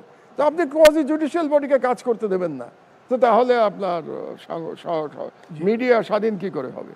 তো এই পর্যন্তই আমার বক্তব্য। মাহবুল্লাহ ভাই, প্রশ্ন করছি, আপনি তো সবই শুনেছেন, আর কথা আপনি শেষও করতে পারেননি। আচ্ছা শুনুন, আমি ডক্টর বদিউল আলম মজুমদারের সঙ্গে কণ্ঠ মিলিয়ে যেটা বলতে চাই, সময় আমার আলোচনাতেও সময় কিন্তু 3 মিনিট। আমার আলোচনাতেও এই এনটিভির প্রসঙ্গটা আমি বলি নাই, বলতে ভুলে গেছি। তো সেই জন্য আমি দুঃখ প্রকাশ করছি। এনটিভি 24 বছরে পদার্পণ করছে এবং এই 24 বছরে অন্তত 4টা গুরুত্বপূর্ণ সরকারের অধীনে এই মিডিয়াটা কাজ করেছে। প্রথমত এটার জন্ম যখন খালেদা জিয়া এখানকার প্রাইম মিনিস্টার, বাংলাদেশের প্রধানমন্ত্রী। তারপরে আসলো 1/11 সরকার, তারপরে আসলো শেখ হাসিনার সরকার, তারপরে আসলো প্রফেসর ইউনূসের সরকার, আর এখন বিএনপির সরকার। তাইলে কেউ একজন যদি গবেষণা করে যে এই এতগুলি সরকারের অধীনে যেই মিডিয়াটা কাজ করেছে, টিকে থাকার চেষ্টা করেছে, বিভিন্ন সময় নানান রকম চাপের সম্মুখীন হয়েছে এবং বিভিন্ন সময় নানান রকম আপোষও করতে হয়েছে, তো সেইটা নিয়ে একটা চমৎকার গবেষণা বোধহয় হতে পারে। এবং এইগুলো আর কিছু না, কখন কি চাপ এসছে, কিভাবে সেটাকে মোকাবেলা করা হয়েছে, কতটুকু প্রতিরোধ করার চেষ্টা করা হয়েছে, কতটুকু আপোষ করার চেষ্টা করা হয়েছে, এইটা যদি ডকুমেন্টেশন করা হয় তাইলে কিন্তু আমাদের মিডিয়ার জগৎ কোন অবস্থায় আছে, কিভাবে আছে, কতটা সুস্থ আছে, কতটা স্বাভাবিকভাবে কাজ করতে পারছে, সেইটা সম্পর্কে আমরা একটা ধারণা করতে পারব। এইখানে মিডিয়ার মালিকানার প্রশ্নটা এসছে। আমি মনে করি মালিকানার প্রশ্নটা খুবই গুরুত্বপূর্ণ। আমাদের এই বাংলাদেশে একসময় যেসব সংবাদপত্র ছিল, এখনও তাদের কিছু কিছু অস্তিত্ব বজায় আছে। ইত্তেফাক নিশ্চয়ই বিজনেস হাউস এটার জন্ম দেয়নি। ইত্তেফাক প্রথম প্রতিষ্ঠিত হয়েছিল মওলানা ভাসানীর দ্বারা, পরবর্তীকালে এটা মানিক মিয়ার হাতে বিকশিত হয়েছে, ব্যাপকতা পেয়েছে এবং এই ইত্তেফাক একটা জনপ্রিয় পত্রিকায় পরিণত হয়েছে, সবচেয়ে লার্জেস্ট সার্কুলেটেড ডেইলিতে পরিণত হয়েছে। বিশেষ করে ইত্তেফাকের যে উপসম্পাদকীয় সেটা অত্যন্ত ব্যাপক জনপ্রিয়তা অর্জন করেছে। মুসাফিরের লেখা বা অন্যান্য যারা ছদ্মনামে লিখতেন তাদের লেখা যথেষ্ট গুরুত্ব পেয়েছে, ভীমরুলের লেখা এগুলো খুব গুরুত্ব পেয়েছে। এবং আমি তো মনে করি মানিক মিয়া তিনি নির্যাতিত হয়েছেন সম্পাদক হিসেবে, তাকেও কারাবরণ করতে হয়েছে, আইয়ুব খান তাকে কারারুদ্ধ করেছে, কিন্তু তিনিও তার যে জনপ্রিয়তা, তার যে গ্রহণযোগ্যতা, সেটা দিয়ে কিন্তু তিনি তার স্বাধীনতার প্রয়োগ করেছেন। তার একটা লেখায় তিনি সরকার যে বিভ্রম অবস্থার মধ্যে আছে, সরকার যে সব কিছু দেখতে পাচ্ছে না, কোথায় কি ঘটছে দেশে, সেই সম্পর্কে তিনি মন্তব্য করছেন, ইহাদের চোখে বিলাই মুতিয়া দিয়াছে। এই যে এই ধরনের মন্তব্য করতে পারা এবং এই ধরনের কথা লেখা, এটার জন্য যেমন সাহস দরকার, এবং অন্যদিকে কেউ হয়তো বলবেন যে এটা একটু অশ্লীল হয়ে গেল না, বা এটা একটু অভদ্র লেখা হয়ে গেল না, কিন্তু ওই অবস্থাটা প্রকাশ করার জন্য এর চাইতে বোধহয় মোক্ষম ভাষা আর কিছু হতে পারে না। আমাদের দেশে আজাদ সম্পর্কে আমরা বলতে পারি, আজাদ এখন বিলুপ্ত, কিন্তু আজাদও একটা ঐতিহাসিক ভূমিকা পালন করেছে, এবং এটা কোনো বিজনেস হাউস এটা প্রতিষ্ঠা করেন, এটা মৌলানা আকরম খাঁর একটা ব্যক্তিগত উদ্যোগ আমি যদ্দূর জানি।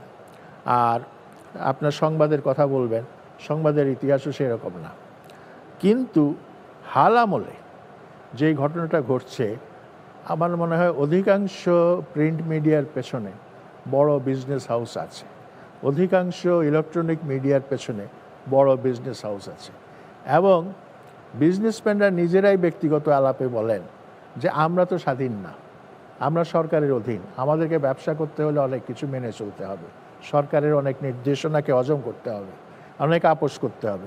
সুতরাং তিনি যে পত্রিকার মালিক বা তিনি যে ইলেকট্রনিক মিডিয়ার মালিক, সেই মিডিয়া কিন্তু তার যে স্বাধীনতার চৌহদ্দি বা তার যে পরাধীনতার চৌহদ্দি, তার বাইরে কিন্তু সেটা যেতে পারে না। এইটা একটা আমার মনে রাখার দরকার, এবং এইটা আমি মনে করি একটা খুব বিপজ্জনক একটা ব্যাপার। এই মালিকানার বিষয়টা আমরা কিভাবে মোকাবেলা করব সেটা ভাববার ব্যাপার। এই প্রসঙ্গে আমি আবার চমস্কির কাছে ফিরে যাচ্ছি। ক্লাস ওয়ারফেয়ার নামে চমস্কির একটা বই আছে, সাক্ষাৎকার, বেশিরভাগই হচ্ছে ওনার সাক্ষাৎকার, ডেভিড বার্সামিয়ানকে উনি সাক্ষাৎকার দিচ্ছেন। তো সেখানে আপনার চমস্কি অ্যালেক্স ক্যারি নামে একজন গবেষকের রেফারেন্স দিচ্ছেন। বিংশ শতাব্দীর প্রথম দিকে তিনি বলছেন, বিংশ শতাব্দীর প্রথম দিক পর্যন্ত তৎকালীন যে পৃথিবীতে আপনার মিডিয়া অনেক স্বাধীন ছিল, কিন্তু 1901 সালের পরে বা 2 সালের পরে ধীরে ধীরে যেটা দেখা গেল, পৃথিবীর মিডিয়া তার স্বাধীনতা হারাচ্ছে। কেন হারাচ্ছে? কারণ মিডিয়ার মালিক হয়ে যাচ্ছে কর্পোরেট হাউসগুলো, এবং কর্পোরেট হাউসগুলো মালিক হয়ে যাওয়ার ফলে মিডিয়ার আগের মতো স্বাধীন থাকতে পারছে না। এবং কর্পোরেট হাউস যে কত ভিশাস হতে পারে সেটা তো নিশ্চয়ই আমরা এদের কর্মকাণ্ড যদি পর্যালোচনা করি তাইলে আমরা দেখতে পারি। তো সুতরাং আমার কাছে মনে হয় যে মালিকানার যে প্রশ্ন, মালিকানার যে সমস্যা, সেটা কিভাবে আমরা সমাধান করব আমার ঠিক জানা নাই। কারণ একটা মিডিয়া এস্টাবলিশ করতে গেলে প্রচুর অর্থের প্রয়োজন হয়, সেই অর্থের মোবিলাইজেশন কিভাবে হবে, পিপলস মানে পাওয়ারের পার্সপেক্টিভে যদি আমরা চিন্তা করি যে জনগণের অর্থে বা পার্টিসিপেশনে আমরা একটা মিডিয়া তৈরি করতে পারি কিনা, তো সেটা আমার মনে হয় খুবই চ্যালেঞ্জিং একটা এক্সপেরিমেন্ট হতে যাচ্ছে, এবং সেটা অত্যন্ত কঠিন একটা ব্যাপার। আর শেষ কথায় আসছি, আমাদের মাহমুদুর রহমান সাহেব যেটা বলেছেন যে একটা সোশ্যাল মিডিয়ার সঙ্গে প্রিন্ট মিডিয়ার একটা ফিউশন ঘটছে, মানে দুজনের পার্থক্য থাকছে না, কারণ প্রিন্ট মিডিয়া এখন তার অনলাইন সংস্করণ প্রকাশ করছে, ই সংস্করণ প্রকাশ করছে, এই সব কারণে থাকছে না। তো সেটা একদিক থেকে ভালো দিক, কারণ সোশ্যাল মিডিয়ার যে কোনো রকম দায়িত্বহীনভাবে যে কাজ করাটা, সেইটা এখন এই ধরনের ফিউশনের ফলে কিন্তু সেটা নিয়ন্ত্রিত হবে, সেটা আমরা আশা করছি। এখন প্রশ্ন হলো যে চ্যালেঞ্জের কথা আরও আসছে, সেটা হচ্ছে মানুষ পত্রিকা পড়ে কিনা। তো এখন আমি একজন শিক্ষক হিসেবে যেটুকু বলতে পারি, পড়ার স্বভাব আমাদের এই বর্তমান এই 21st সেঞ্চুরিতে অনেকেরই চলে গেছে, আর পত্রিকা পড়ার জন্য ধৈর্য এবং সময় অনেকেই দিতে চান না। সবাই তো ছুটে চলছেন জীবন যুদ্ধে, সেখানে পড়ার সময় কোথায়? এই হচ্ছে আমার মন্তব্য। জি, ডক্টর গীতি আর আমরা আসলে যদি বাংলাদেশের মিডিয়া জগতের, গণমাধ্যম জগতের সত্যিকারের পরিবর্তন চাই, তাহলে আমাদের সত্যিকার কিছু জিনিস আসলে বিচার করতে হবে। যে জিনিসটা হচ্ছে যে শুধু এই ধরনের কথা বললে চলবে না যে গণমাধ্যম চতুর্থ স্তম্ভ, বা গণমাধ্যম থাকলে অমর্ত্য সেন যেমন বলেছেন ফ্রি থাকলে দুর্ভিক্ষ হবে না। আমাদের এই কথাও মনে রাখতে হবে যে আন্তর্জাতিক বিশ্বের দিকে যদি আমরা তাকাই, বাংলাদেশের মিডিয়া কোনোদিন ঠিক ওইভাবে দর্শক পাঠক শ্রোতার উপরে নির্ভরশীল না। বাংলাদেশে যতগুলো পত্রিকা বের হয়, যতগুলো টেলিভিশন চ্যানেল আছে, অন্য আরেকটি দেশে যারা দর্শক অডিয়েন্সের উপরে নির্ভরশীল, তাদের কিন্তু এভাবে থাকার সংখ্যা এভাবে নয়, তাই না? যেমন যেমন কোভিডের সময় যখন সারা পৃথিবীতে বিখ্যাত সব নিউজ মিডিয়া বন্ধ হয়ে যাচ্ছে, তখন বাংলাদেশে নতুন মিডিয়া চালু হয়েছে। তো তার মানে হচ্ছে যে আমাদের সেই কথাটাও মনে রাখতে হবে, আমাদের মনে রাখতে হবে যে আমাদের ডিএফপি যে হিসেবটা দেয় সার্কুলেশনের, সেটার সাথে বাস্তব পৃথিবীর সম্পর্কিত নয়। এবং যে স্যার যেটা বলেছেন, এই যে মালিকানা নিয়ন্ত্রণ, এবং অনেক মিডিয়া আছে যারা কিন্তু লাভের জন্য না, যারা নিজেদের ব্যবসার স্বার্থে মিডিয়াটি বের করছে, এই সত্যগুলির মাঝখান দিয়েই আমাদেরকে কাজ করতে হবে। আরেকটা যেটা, যে মিডিয়া বলতে আমরা ট্র্যাডিশনাল মিডিয়াতে এখন কখনোই এইভাবে ভাগ করতে পারবো না সেকশন ওয়াইজ, কেননা সব কিছুকেই এখন মাল্টিমিডিয়া হতে হয়। মানে পত্রিকা হাউসকে একইভাবে তাকে তার একটা মানে তার পত্রিকাতেই আপনি অনলাইন পাবেন, সেখানে আপনার ভিডিও থাকবে, এই সমস্ত কিছুতেই যেতে হবে। এইটাই হচ্ছে দর্শক পাঠক এদেরকে পাওয়ার জায়গা। তো তার কারণে আবারও আমি বলছি যে অল্প সময়ের মধ্যে যে গণমাধ্যম কমিশন একটা তৈরি করা হয়েছে, তারা বসে একটি রিপোর্ট তৈরি করেছেন, সেটা অনলাইনে পাওয়া যায়। এটা পড়া এবং আসলে তারা যে প্রস্তাবগুলি দিয়েছেন সেগুলির সাথে কথা বলা, মানে সেগুলি নিয়ে আলাপ আলোচনা হওয়া। এই আধুনিক জগতে কাজ করার জন্য গণমাধ্যমের যে চ্যালেঞ্জগুলো আছে, সেই চ্যালেঞ্জগুলো কিভাবে মোকাবেলা করতে হবে।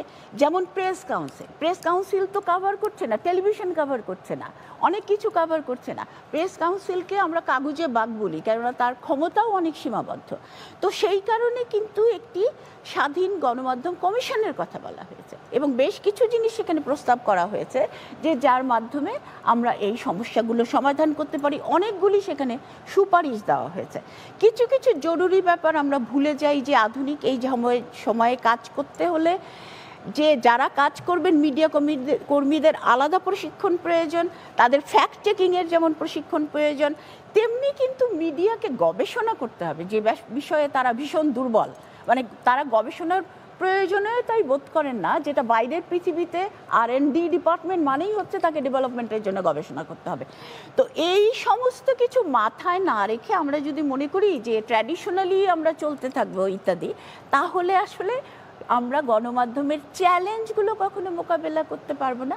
এবং আমি সবাইকে আবারও অনুরোধ জানাই যে গণমাধ্যম কমিশন যে কাজগুলো করেছে, তার যে সুপারিশগুলো আছে, সেই জিনিসগুলি নিয়ে আমরা যারা মিডিয়া জগতের সাথে, আমরা আসলে সবাই মিডিয়া জগতের সাথে ইদার অডিয়েন্স হিসেবে অথবা সরাসরি, তো আমরা যেন আসলেই আমাদের গণমাধ্যম সত্যিকার অর্থে গণমাধ্যম হয়ে উঠতে পারে, তার জন্য যে সুপারিশগুলো করা হয়েছে এবং সেখানে আমরা কিভাবে যাব সেই বিষয়গুলো আলোচনায় আনি।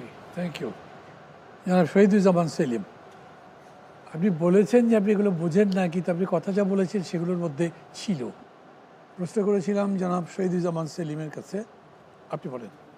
Thank you. আসলে মান্না ভাই, যেভাবে হচ্ছে আলোচনাটা, মানে আমি শুধু টেলিভিশন সিনেমা সংক্রান্ত বিষয়ের মধ্যেই থাকি, কারণ যে আলোচনাটা একেবারে নীতি নির্ধারণমূলক বিষয়গুলো এখানে চলে আসছে, এটা খুবই জরুরি।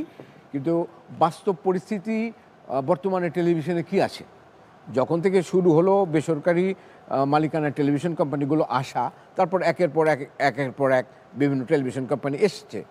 আসবার পরে যে জিনিসটা হয়েছে, আমাদের মতো ছোট্ট একটা দেশে বিজ্ঞাপনের সংখ্যা তো খুবই কম, বিজ্ঞাপন দাতার পরিমাণ কম, এবং তার মধ্যে এখন আবার কম্পিট করতে হচ্ছে স্যাটেলাইট টেলিভিশনের সঙ্গে। আমার শুধু 30টা চ্যানেলের নিজেদের মধ্যে কম্পিটিশন না, আমার সঙ্গে আরও 200 চ্যানেল আছে, সেটা বিভিন্ন ভাষাভাষীর চ্যানেল, যারা এখানে বাংলাদেশ থেকে আমরা দেখতে পাচ্ছি ডিশের মাধ্যমে, এবং এটার জন্য একটা মান্থলি একটা সাবস্ক্রিপশন করে সবাই দেখছে। বাংলাদেশি চ্যানেলগুলো নিজেদের সাথে শুধু যে কম্পিট করছে, সোশ্যাল মিডিয়ার সাথে শুধু যে কম্পিট করছে, নিজেদের মধ্যে কম্পিটিশন না, কম্পিটিশন হচ্ছে অন্যান্য চ্যানেলগুলোর সাথে, বহির্বিশ্বের সাথে। তাহলে ওরকম একটি জায়গায় বাংলাদেশের যে সমস্ত, আমি যদি এটাকে এক একটা অনুষ্ঠানকে এক একটা প্রোডাক্ট হিসেবে দেখি, এক একটা প্রোডাক্টের পিছনে যে স্পন্সর কোম্পানিগুলো যাদের উপরে বেসিস করে বেঁচে থাকে তাদের পরিমাণটা কত, এবং সেখানে মাল্টিন্যাশনাল আছে, এখানে চেইন আছে, এবং ওই চেইন অনুযায়ী এখানে বিজ্ঞাপনগুলো নির্ধারিত হয় যে কাকে কি পরিমাণ বিজ্ঞাপন দেবে, কাকে কি পরিমাণ বিজ্ঞাপন দেবে না। এখন একটা টেলিভিশন চ্যানেল প্রথমে কি চিন্তা করে? এন্টারটেইনমেন্ট চিন্তা করে, যে আমি এন্টারটেইনমেন্টে আমি এরকম এরকম জায়গায় আমি ইনভেস্টমেন্টটা করব এবং এখান থেকে এই রিটার্নগুলো পাবো। প্রথম দিকে কিন্তু এটা বেশ ভালো ছিল, এবং একটা টিআরপি নামে একটা বিশেষ ইয়ে ছিল যে কার কত টিআরপি, এবং ওখানেও নানা রকমের ম্যানিপুলেশন হয়েছে। টিআরপির ক্ষেত্রে নানা রকম ম্যানিপুলেশন হয়েছে, দেখিয়েছে বিজ্ঞাপনদাতাদেরকে যে আমার টিআরপি সবচাইতে ভালো, অথচ সেই টেলিভিশন কোম্পানি আপনি চ্যানেলের নাম শুনেছেন, আপনি নিজেও কোনো দিন খুলে দেখেননি, ওইখানেও ম্যানিপুলেশন হয়েছে। বিজ্ঞাপনদাতাদের ক্ষেত্রে যে জিনিসটা, এনারা বাণিজ্য করতে এসেছে, এবং ওইখানে এখন কি করে যে প্রোডাক্টটা, আমি প্রোডাক্ট বলছি, আমার প্রোডাক্ট বলাটা ঠিক না, এই শব্দটা একটি কন্টেন্টের জন্যে এটা ইনসাল্টিং, অপমানজনক। কেন প্রোডাক্ট বলছি? আমাদেরকে প্রোডাক্ট বানিয়ে ফেলেছে। এখন ধরেন একটা ঈদে একটা চ্যানেলের 10টা নাটক যাবে, 5টা ছবি যাবে, এরকম একটা চাঙ্ক হয়। এই চাঙ্কটা একটা ইয়ে যে আপনার নিলামে ওঠে, যেরকম ওই নিলামে ওঠে যে আপনি আমাদেরকে কত টাকা স্পন্সার দেবেন, যে দেয় সে সমস্তগুলো। এখন ওইখানে ABCD ক্যাটাগরির প্রোগ্রাম আছে, ABCD ক্যাটাগরি সবগুলো প্রোগ্রামের একই দাম। ফলে হচ্ছে কি, টেলিভিশন কোম্পানি যত পারছে তার বাজেট কমাচ্ছে। আপনি টেলিভিশনের সবচেয়ে, একটা গণমাধ্যমের সবচেয়ে বড় যে ভূমিকা প্রিন্টিংয়ের ক্ষেত্রে বা অন্যান্য যে সমস্ত ক্ষেত্রে, যে জনমত তৈরি করা। আর আমরা টেলিভিশনে যারা নাটক, সিনেমা বা এই জাতীয় প্রোগ্রামগুলি, আমরা চাই কি রুচি গড়া, একটা দর্শকের রুচির পরিবর্তন এবং রুচিটাকে গড়া, এবং সেই রুচিটাকে যে আমরা যেভাবে এখন গড়ার চেষ্টা করছি এই অর্থনৈতিক প্রতিবন্ধকতার মধ্যে, এটা একটা নিম্ন রুচির দিকে চলে যাচ্ছে। এখন ওই রকম একটা জায়গায় দাঁড়িয়ে কতগুলো টেলিভিশন কোম্পানি নিজেদের সাথে নিজেরা ফাইট করছে। এখন অনেকগুলো টেলিভিশন কোম্পানি আছে যারা বেতনই দিতে পারে না, কারণ কি বিজ্ঞাপনদাতা কমে গেছে। আমাদের মতো ছোট্ট একটা দেশে এত বিজ্ঞাপনদাতা নেই তো। মাল্টিন্যাশনাল কোম্পানিরা অনেক হিসাব নিকেশ করে, অনেক কায়দা কানুন করে এক একটা বিজ্ঞাপন দিচ্ছে। তো সেইখানে আমাদের যে গণমাধ্যমের বর্তমান অবস্থা এবং যে গন্তব্য, আমাদের দিক যদি বিবেচনা করি, শিল্পের এবং আমার সংস্কৃতির নাটকের দিক যদি বিবেচনা করি, এটার কিন্তু যে খুব ভবিষ্যৎ আছে তা না। এখন ওই যে মাহমুদ ভাই একটু আগে কথা বলছিল যে যারা বড় বড় গণমাধ্যম, ওনারা শুধু প্রিন্টিং মিডিয়াতে বা টেলিভিশনওয়ালারা শুধু টেলিভিশনে থাকছে না, ওরা কিন্তু সোশ্যাল মিডিয়াতেও সুইচ করে গেছে। সেটা BBC থেকে শুরু করে আজকের NTV পর্যন্ত সকলেই কিন্তু ওর আরেকটা প্ল্যাটফর্ম রেখেছে, এইখানকার যে ভর্তুকি সেটা ওইখান থেকে যাতে নিতে পারে। Thank you, thank you. যারা বদিউল আলম মজুমদার, মানে এখন একটু সব ক্রাইসিসে তার আবার আলাপ করলাম, সলিউশন সংক্রান্ত করে যদি বলেন কিছু। আমার মনে হয় এই যে আলাপ হয়েছে, একটা বিষয় আমার মনে হয় গুরুত্বের সাথে এসছে, উত্থাপিত হয়েছে, সেটা হলো মালিকানা। তো মালিকানার যে সমস্যা, এই মালিকানার সমস্যা কিন্তু যেই উদ্দেশ্য গণমাধ্যম আমাদের, যেই উদ্দেশ্যটা তাদের পালন করার কথা, যেই সার্ভিসটা দেওয়ার কথা, সেটা বহুলাংশে তারা ব্যাহত হচ্ছে। এই মালিকানার, ওই যে কিছু মালিকানা তো সৃষ্টি করা হয়েছে সরকার তাদের ওই যে গুণগান গাওয়ার জন্য। এছাড়াও আমাদের যে বিজনেস হাউসগুলো, আমার তো এককালে ওই যে কর্পোরেট সেক্টর ছিল না, আমাদের ছোটোখাটো দোকানপাট ছিল, এখন কর্পোরেট হাউস হয়েছে। এখন তারা প্রত্যেকেই গণমাধ্যমের মালিক হয়ে যাচ্ছে। গণমাধ্যমের মালিক হওয়ার ফলে তারা গণমাধ্যমের যে ভূমিকাটা পালন করার কথা ছিল, যে তাদের এন্টারটেইন করা এবং তথ্য দেওয়া, জনমত সৃষ্টি করা এবং একই সাথে নজরদারিত্ব করা, তো এখন এই নজরদারিত্বের যে ভূমিকাটা গণমাধ্যমের, সেটা হচ্ছে না। কারণ গণমাধ্যমেই ওই যে তারা ঠিক করে দিচ্ছে তাদের এডিটোরিয়াল কন্টেন্ট কীভাবে কী তারা বলবে, যার ফলে ওই যে গণমাধ্যমের যে যেমন সরকারের উপর নজরদারিত্ব একের সাথে সাথে এই যে কর্পোরেট হাউসের উপর নজরদারিত্ব সেটা আর হচ্ছে না। তো এটা কিন্তু একটা বড় আমাদের জন্য সমস্যা। তো এই গণমাধ্যম এখন অনুগত হয়ে গিয়েছে। গণমাধ্যম ওই যে ব্যবসায়িক সম্প্রদায়ের কিংবা সরকারের উদ্দেশ্য, সরকারের যে স্বার্থ সেটা চরিতার্থ করছে। তো আমাদের মনে হয় আমাদের এই মালিকানার সমস্যার ব্যাপারে আমাদের নজর দেওয়া দরকার, যার ফলে গণমাধ্যম যে স্বাধীনভাবে, পুরোপুরি হয়তো স্বাধীন হবে না, তবুও ওই যে যতটুকু স্বাধীন সম্ভব স্বাধীনতা ভোগ করবে এবং সত্য তুলে ধরার ওই যে সেই ভূমিকা পালন করতে পারে। Thank you. জনাব মাহমুদুর রহমান। আমি অন্য একটা প্রসঙ্গে কথা বলি। আপনি একটি চমৎকার কথা বলেছেন মান্না ভাই, এনটিভির যাত্রা নিয়ে। আপনি বলেছেন 24 বছরে যে সরকারগুলোর সময় তাদের যে অভিজ্ঞতা ছিল, সেই অভিজ্ঞতাগুলো নিয়ে একটা চমৎকার রিসার্চ হতে পারে যে কিভাবে তারা চ্যালেঞ্জগুলো মোকাবেলা করত। তো এনটিভির সাথে আমাদের একটা ঘনিষ্ঠ সম্পর্ক আছে, আমার দেশে আছে, মানে এটা অতীত যদিও, কারণ আমার দেশ শুরু করেছিল এনটিভির মালিকেরা 2004 সালে। তো তারা তখন সরকারে বিএনপি ছিলেন, বেগম খালেদা জিয়া তখন প্রধানমন্ত্রী ছিলেন। আর আমি যখন দায়িত্ব গ্রহণ করি এনটিভির, এনটিভি না মানে আমার দেশের, তখন কিন্তু খুব দুরবস্থার মধ্যে আছে, কারণ তখন 1/11 সরকার ক্ষমতায় 2008 সালে। তো 2008 সালে আমি দায়িত্ব নিলাম। তো আমার এক্সপিরিয়েন্সটা আবার এনটিভির থেকে একটু আলাদা, কারণ এনটিভি 24 বছরে বিভিন্ন সরকার পার হয়েছে, তার মধ্যে বন্ধুভাবাপন্ন সরকার ছিল, বিরোধী সরকারও ছিল, এবং তারা তাদের মতো করে এক্সপিরিয়েন্স করেছে। আমার দেশের এক্সপিরিয়েন্সটা আবার একটু অন্যরকম। এই জন্য বলছি যে আমার দেশ 2008 সালে আমাদের এডিটোরিয়াল পলিসি ছিল 1/11 সরকারের বিরুদ্ধে। আমার লেখা তখন প্রতি সপ্তাহে লিখতাম মঈন ফখরুদ্দিনের বিরুদ্ধে। তো কাজেই আমরা বৈরী পরিবেশেই আমাদের জন্ম, মানে আমার দায়িত্ব নেয়ার পর থেকে বৈরী পরিবেশ ছাড়া আমরা দেখি নাই। এরপরে আসলো আওয়ামী লীগের 15 বছর, সেটার ইতিহাস আপনারা সবাই জানেন। তারপরে তো 1.5 বছর ছিল মাত্র তত্ত্বাবধায়ক সরকার, আর এরপরে তো এই সরকারের 4 মাস হয়েছে। মজার ব্যাপার হলো যে এই সরকারের আমলেও আমরা কিন্তু বিরোধী খেতাব পেয়ে গেছি। তো সুতরাং আমার দেশের অভিজ্ঞতাটা সর্বদা বিরোধী পত্রিকার অভিজ্ঞতা। এটা আবার আরেক ধরনের ইউনিক অভিজ্ঞতা আমাদের, যে কারণে গত সপ্তাহে আমার একটা মিটিং ছিল আমার সাংবাদিকদের নিয়ে। তারা আমাকে প্রশ্ন করলো, স্যার আমরা কি সারা জীবন স্রোতের বিপরীতেই থাকবো? তো আমার দেশ একটা স্রোতের বিপরীতের পত্রিকা। আর একটা কথা বলে আমি শেষ করবো, মালিকানা নিয়ে যে আলোচনা হচ্ছিল, যে সম্ভবত আপনারা একটু চোখ বন্ধ করে যদি চিন্তা করেন, দেখবেন যে টপ 5 যে পত্রিকা সার্কুলেশনে, তার মধ্যে আমার দেশ একমাত্র পত্রিকা যেটা কর্পোরেট ইন্টারেস্টের বাইরে। কর্পোরেট ইন্টারেস্টের বাইরে পত্রিকাই আপনি খুঁজে পাবেন না। 1 থেকে 5 আপনারা হিসাব করে দেখুন, তার মধ্যে আমার দেশ একমাত্র। অনেকটা ইত্তেফাক যেভাবে চলতো ওভাবে আমার দেশ চলে। তো এটুকুই আমার সর্বশেষ বক্তব্য। Thank you. যারা মাহবুবুল্লাহ ভাই, কিন্তু আপনাদের 3 জনই 2.5 মিনিট করে বলতে হবে, নাহলে আমার টাইমে কোনোভাবে কাভার করবে। 2 মিনিট বলবো আমি। 2.5 মিনিট বলতে পারবেন। হ্যাঁ, 3 মিনিট দিলাম। আরেকটা জিনিস, আধুনিক মিডিয়ার গণমাধ্যমের সম্পর্কে যেটা বলা হয়, আর ওয়েস্টার্ন ওয়ার্ল্ডে এই শব্দটা কয়েন করা হয়েছে, এবং এই ধরনের নতুন নতুন শব্দ নানান ক্ষেত্রে কয়েনিং হচ্ছে। সেটা হচ্ছে এখন মিডিয়াকে বলা হয়, তার কাজকে যেটা বলা হয় ইনফোটেইনমেন্ট।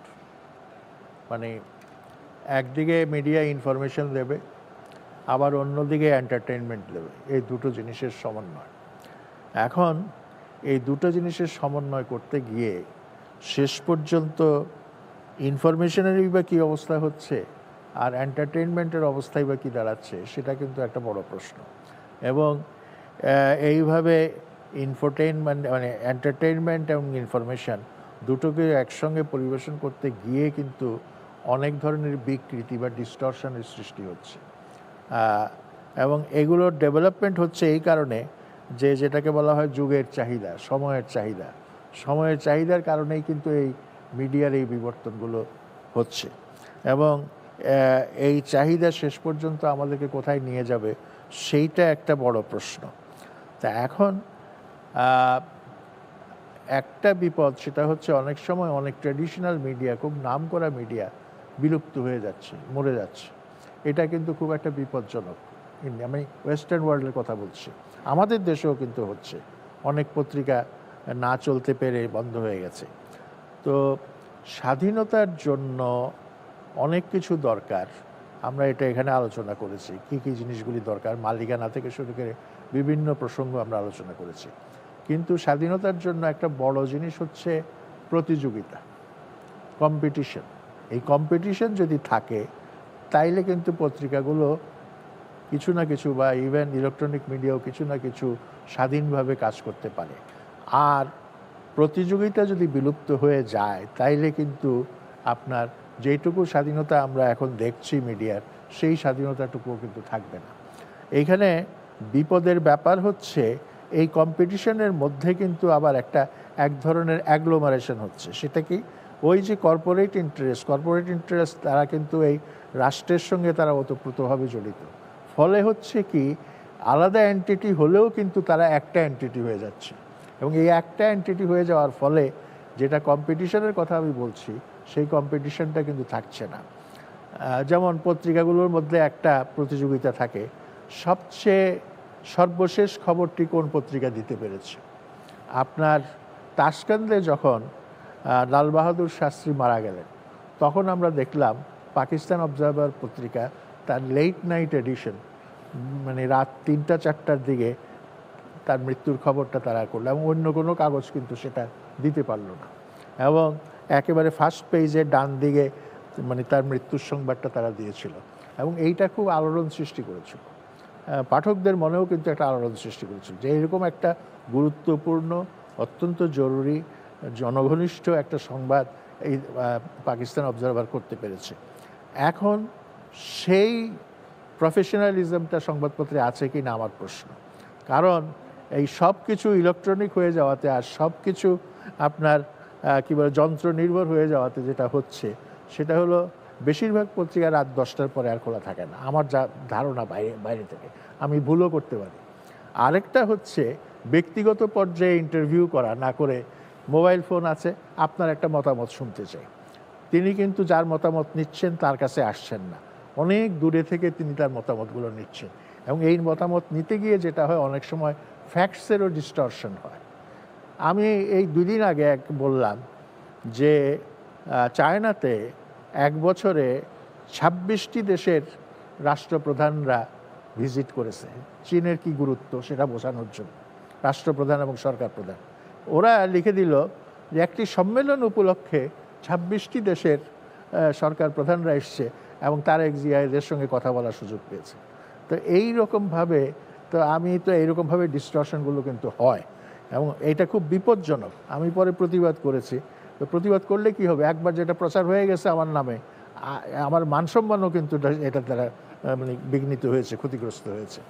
তো আমার মনে হয় ব্যক্তির মুখোমুখি হয়ে সাক্ষাৎকার নেওয়ার মধ্য দিয়ে অনেক কিছু বোঝার এবং জানার ব্যাপারটা ঘটে, উপলব্ধি করার ব্যাপারটা ঘটে, অনুভব করার ব্যাপারটা ঘটে।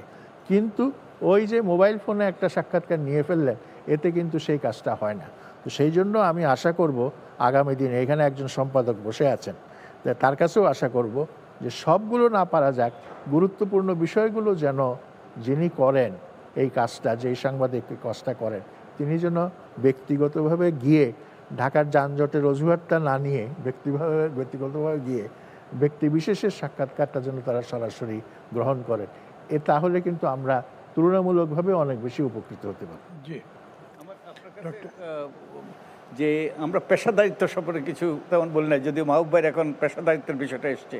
তো আমাদের অধ্যাপক মহোদয় যদি পেশাদারিত্ব, এই যে গণমাধ্যমের পেশাদারিত্বের বিষয়টা যদি একটু আলোকপাত করেন। জি বলেন।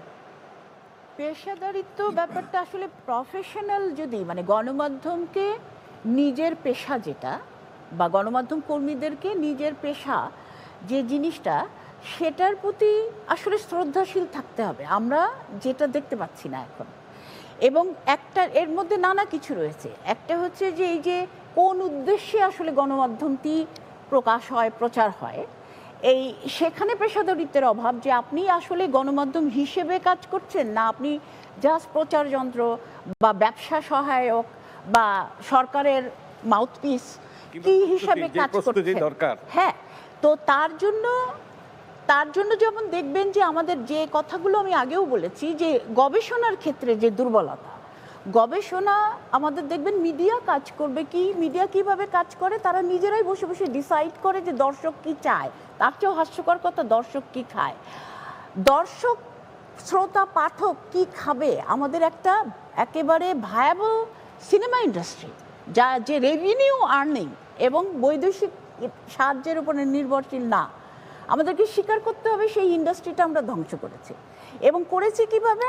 আমরা বলেছি যে দর্শক এটা খায় বলে কিছু জিনিস নিজেরাই তৈরি করে ফেলেছি। যে সুতরাং একইভাবে আমি বলবো যে আপনি যতই যে মিডিয়া ইন্ডাস্ট্রির দিকে তাকাচ্ছেন, সেই মিডিয়া ইন্ডাস্ট্রির কোয়ান্টিটি আছে, সংখ্যা অনেক, কিন্তু কোয়ালিটির প্রশ্নে, কোয়ালিটি মানে এই যে পেশাদারিত্বের যে কথাটা বদিউল ভাই বলছেন, যে আপনি যখন কোয়ালিটি কম্প্রোমাইজ করবেন না, এই জায়গায় কিন্তু যারা মিডিয়া কাজ করছেন, যারা কর্মীদেরকে, তাদেরকে এক জায়গায় হতে হবে। তাদের আমরা সবসময় নিয়ন্ত্রণ এই রকম ভয়ে থাকি, আমরা সবসময় এই যে রেগুলেশনস বা নীতিমালা এসব শুনলেই আমরা ভাবি এই যে আমাদেরকে বোধহয় খুব নিয়ন্ত্রণ করা হচ্ছে বলে আমরা যা খুশি করি।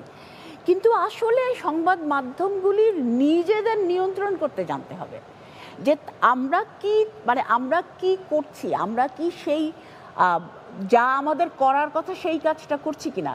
এবং এই জায়গায় যদি তারা নিজেরা এক জায়গায় না হতে পারেন এবং তারা যেটা দেওয়ার কথা সেই দেওয়ার জায়গায় যদি, এই কোয়ালিটির জায়গায় যদি তাদের একতাবদ্ধ না হতে পারেন, তাহলে কিন্তু এই ধরনের কমপ্লেইন আমরা করতেই থাকবো। যেমন টিআরপির কথা যেটা উঠলো, টিআরপি টোটালি যে একটা হাস্যকর জিনিস, কেন টিআরপি যেভাবে হওয়ার কথা, যে কয়টা সেটের উপরে যেভাবে ডেটাটা আসার কথা, সেই ডেটা কিন্তু সেভাবে সংগ্রহই করা হয় না। এটাও গণমাধ্যম কমিশনের রিপোর্টে আছে। কিন্তু আমরা টিআরপির জন্য এসব করছে। আমরা তার মানে আমাদের অনেক দিক থেকে স্বীকার করতে হবে যে আমাদের গণমাধ্যম ইন্ডাস্ট্রি, বিভিন্ন ধরনের গণমাধ্যম প্রচুর মিথ্যে তথ্যের উপরে দাঁড়িয়ে আছে এবং বহু দিক থেকে আসলে দর্শক শ্রোতা পাঠককে বঞ্চিত করা শুধু না, তাদের সাথে ফাঁকি দেওয়া হচ্ছে। এবং এই জায়গাগুলোতে দর্শক শ্রোতা পাঠকের কাছে মিডিয়ার দায়বদ্ধ থাকার কথা, এইখানেই যখন ক্ষুণ্ণ হয়, তার মানে সেটা কোনো পেশাদার মিডিয়া না, সে কারো না কারো স্বার্থে কাজ করছে।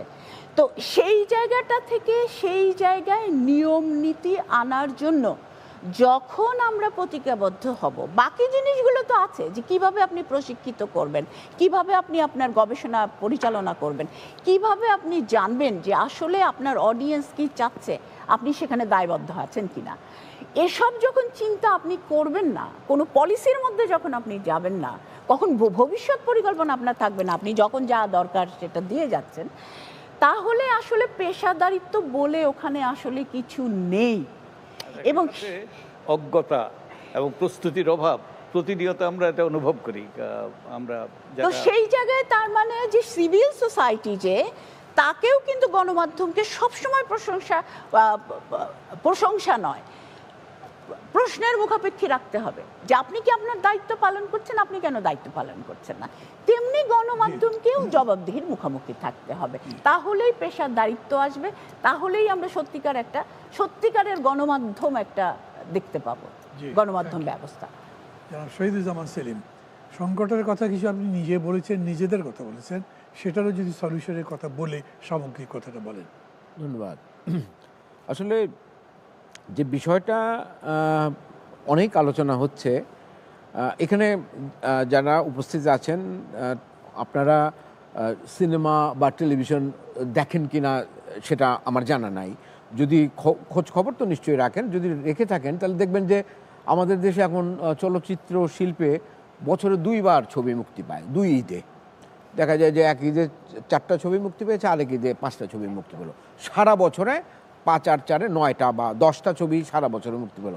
হল সংখ্যা হচ্ছে 100, বসে দেখতে পাবেন এরকম সংখ্যা হচ্ছে 25 থেকে 30টা, আর বাকিগুলো হলো সিজনাল। ঈদের সময় ওই হলগুলো কোনো রকমের তৈরি করে ছবি দেখানো হয়। এটা হলো একটা দিক। আর সারা বছর এইভাবেই চলছে, কিছুই হচ্ছে না। এফডিসি কোনো কার্যত ওখানে কোনো কাজই হয় না। আর বাইরে যে নাটক বা ওটিটি প্ল্যাটফর্মে যে কাজগুলো হচ্ছে, এত এত দুয়ার খুলে গেছে। ওটিটি একটা বড় দুয়ার খুলে দিয়েছে। আপনার ইউটিউবের জন্য আলাদা বা সোশ্যাল মিডিয়াতে নির্ভর করে কন্টেন্ট তৈরি হচ্ছে, এটা আলাদা একটা অ্যাভিনিউ, আলাদা একটা জানালা খুলেছে। কিন্তু যে টেলিভিশনগুলোর লাইসেন্স দেওয়া হয়েছে সেগুলোকে বাঁচিয়ে রাখবার জন্যে সরকারের, আপনাদের প্রত্যেকে এখানে একজন সম্পাদক সাহেব এখানে উপস্থিত আছেন, আর আপনারা যারা আছেন আপনাদের মাধ্যমে বলতে চাই যে একটা টেলিভিশন কোম্পানিকে পরিচর্যা করতে হয়, একটা শিল্পকে পরিচর্যা করতে হয়। ওই পরিচর্যার অভাবটা আছে। সে শুরু থেকে আমরা শুধু লাইসেন্সই দিয়ে গেছি। এটা চলবে কি করে? যদি চালাতে হতো তাহলে বিদেশি ডাব করা বাংলা সিরিয়াল আমাদের এখানে পিক টাইমে চলতো না, অপ্রয়োজনীয় সোশ্যাল ড্রামা। এই সোশ্যাল ড্রামা আমাদের দেশেও হয়, অন্যান্য দেশে হয়। সেটাকে কেন তাহলে আনা হলো? কম পয়সায় আমদানি করে বিনা পয়সায় এখানে চালানোর জন্য করা হয়েছে। তো এইগুলা দেখভালের প্রয়োজন আছে। যে কথাটা আপা বললেন যে জবাবদিহিতা বা প্রশ্ন করতে হবে যে তুমি এটা কেন করলে, সেই কথাটা কেউ বলছে না। এগুলো যদি করা হয়, বিজ্ঞাপনের জায়গাটা যদি একটু সুনির্দিষ্ট করে দেওয়া যায় যে এই কোম্পানিগুলো বিজ্ঞাপন দিতে পারবে, এরা পারবে না, এবং এইভাবে তোমাকে পার্টিসিপেট করতে হবে, একটা প্রপার নীতিমালার দরকার আছে। Thank you. Thank you. মানে আপনি একজন আছেন সম্পাদক, সবাই আপনার কথা বলেছেন, শেষ কথা যদি বলেন মিনিট খানেকের মধ্যে সব কিছু মিলিয়ে। আসলে মানে আমি যদি পুরো গণমাধ্যম দেখি গত 55 বছরের ইতিহাস, তাহলে গণমাধ্যমকে বিভিন্ন রকম বাধার মধ্য থেকেই এগোতে হয়েছে। তো সেই কারণে আমি মনে করি যে জুলাইয়ের পরে আমাদের জন্য একটা সুযোগ তৈরি হয়েছে, এবং এই সুযোগটা সরকার এবং স্টেক হোল্ডার যারা যারা আছেন সবারই গ্রহণ করা উচিত। এবং সেখানে যে সমস্যাগুলোর কথা সেলিম সাহেব বললেন এখন, যে তার সিনেমা এবং নাটকের যে প্রবলেম, গণমাধ্যমের প্রবলেমের কথা আমরা যেগুলো বললাম, রেগুলেশনের যে কথাটা প্রফেসর গীতিয়ারা বললেন, এগুলো সব বিবেচনা করে একটা সব স্টেক হোল্ডারদের নিয়ে একটা সিদ্ধান্তে আসা দরকার। সমস্যা হলো, যেমন ধরুন ওনারা একটা গণমাধ্যম কমিশন একটা রিপোর্ট দিয়েছেন, এখন বর্তমান সরকার কি সেই রিপোর্টকে গ্রহণ করলো কি করলো না, গত 4 মাসে তার কোনো সিগন্যাল আমরা পাই নাই। কিংবা যদি এটা গ্রহণ না করে, তারা যদি নতুন কমিশন করতে চায়, সেটারও কিন্তু কোনো আমরা সিগন্যাল দেখছি না। একটা ছোট্ট এক্সাম্পল দিই, চেয়ারম্যান যিনি ছিলেন কামাল আহমেদ, উনি আবার অন্যরকম রিপোর্ট দিয়েছেন, মনে আছে কিনা? সেই মনে আছে আমার।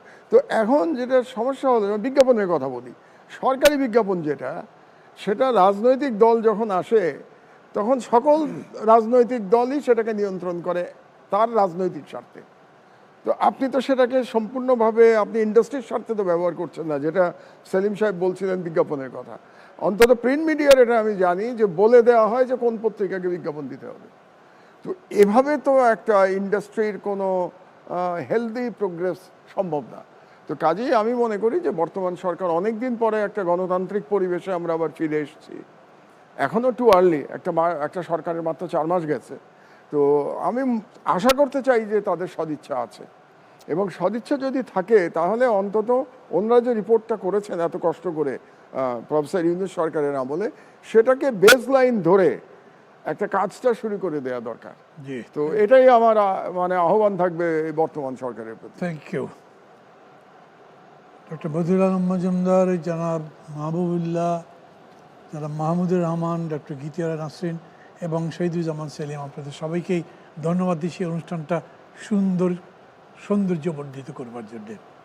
দর্শক মণ্ডলী, শেষ করব, এতক্ষণ ধরে আলোচনায় আপনারা বুঝেছেন গণমাধ্যম মানে জনতার সঙ্গে যোগাযোগ করবার জন্যে যে পদ্ধতিটা, যা ইনস্ট্রুমেন্ট, এটাতে খুব বেশি দরকার।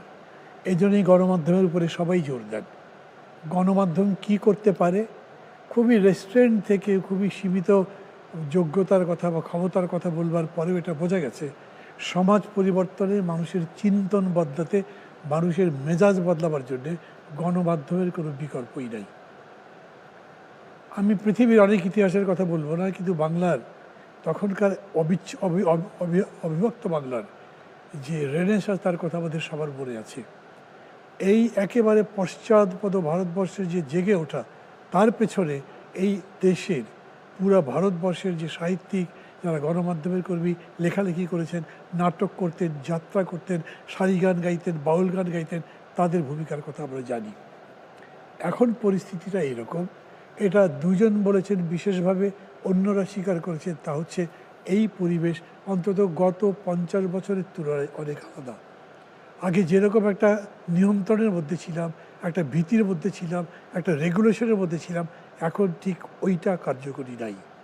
আবার ভবিষ্যতে কী হবে সেটা তো ভবিষ্যৎ বলবে, কিন্তু এই মুহূর্তে বিশেষ করে যারা মাহমুদুর রহমান বলছেন, খুবই সংগ্রামী সাংবাদিক, সবাই জানেন, নতুন করে বলবার দরকার নেই, তিনি মনে করেন এই পরিবেশটাকে কাজে লাগিয়ে আমাদের সর্বোত্তম ব্যবহার করে যাতে গণমাধ্যম স্বাধীন হতে পারে, তার মধ্যে দিয়ে মুক্ত বুদ্ধি মুক্তি পায় এবং আমাদের স্বাধীনতার, আমাদের চিন্তার কাজ করবার পরিবেশ আরও নিশ্চিত করতে পারি, তার চেষ্টা করা উচিত। জুলাই মাসে দাঁড়িয়ে আমাদের এই আশা করাই উচিত যে আমরা যে স্বপ্ন নিয়ে জীবনবাজি লড়াই করেছিলাম, হাজার হাজার মানুষ জীবন দিয়েছিল, তার বাস্তবায়ন করবার জন্য গণমাধ্যমের স্বাধীনতা চাই। এবং সেজন্য বলি শেষে, যারা মাহমুদুর রহমান যেরকম করে প্রস্তাব দিয়েছেন, স্টেক হোল্ডারদের সবার সাথে কথা বলা হোক।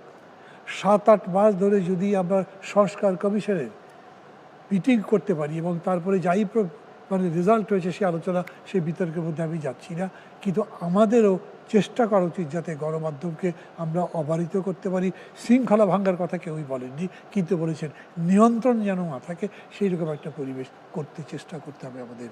চলুন আমরা সেই পথে সবারই চিন্তা চেতনাকে কাজে লাগাবার চেষ্টা করি।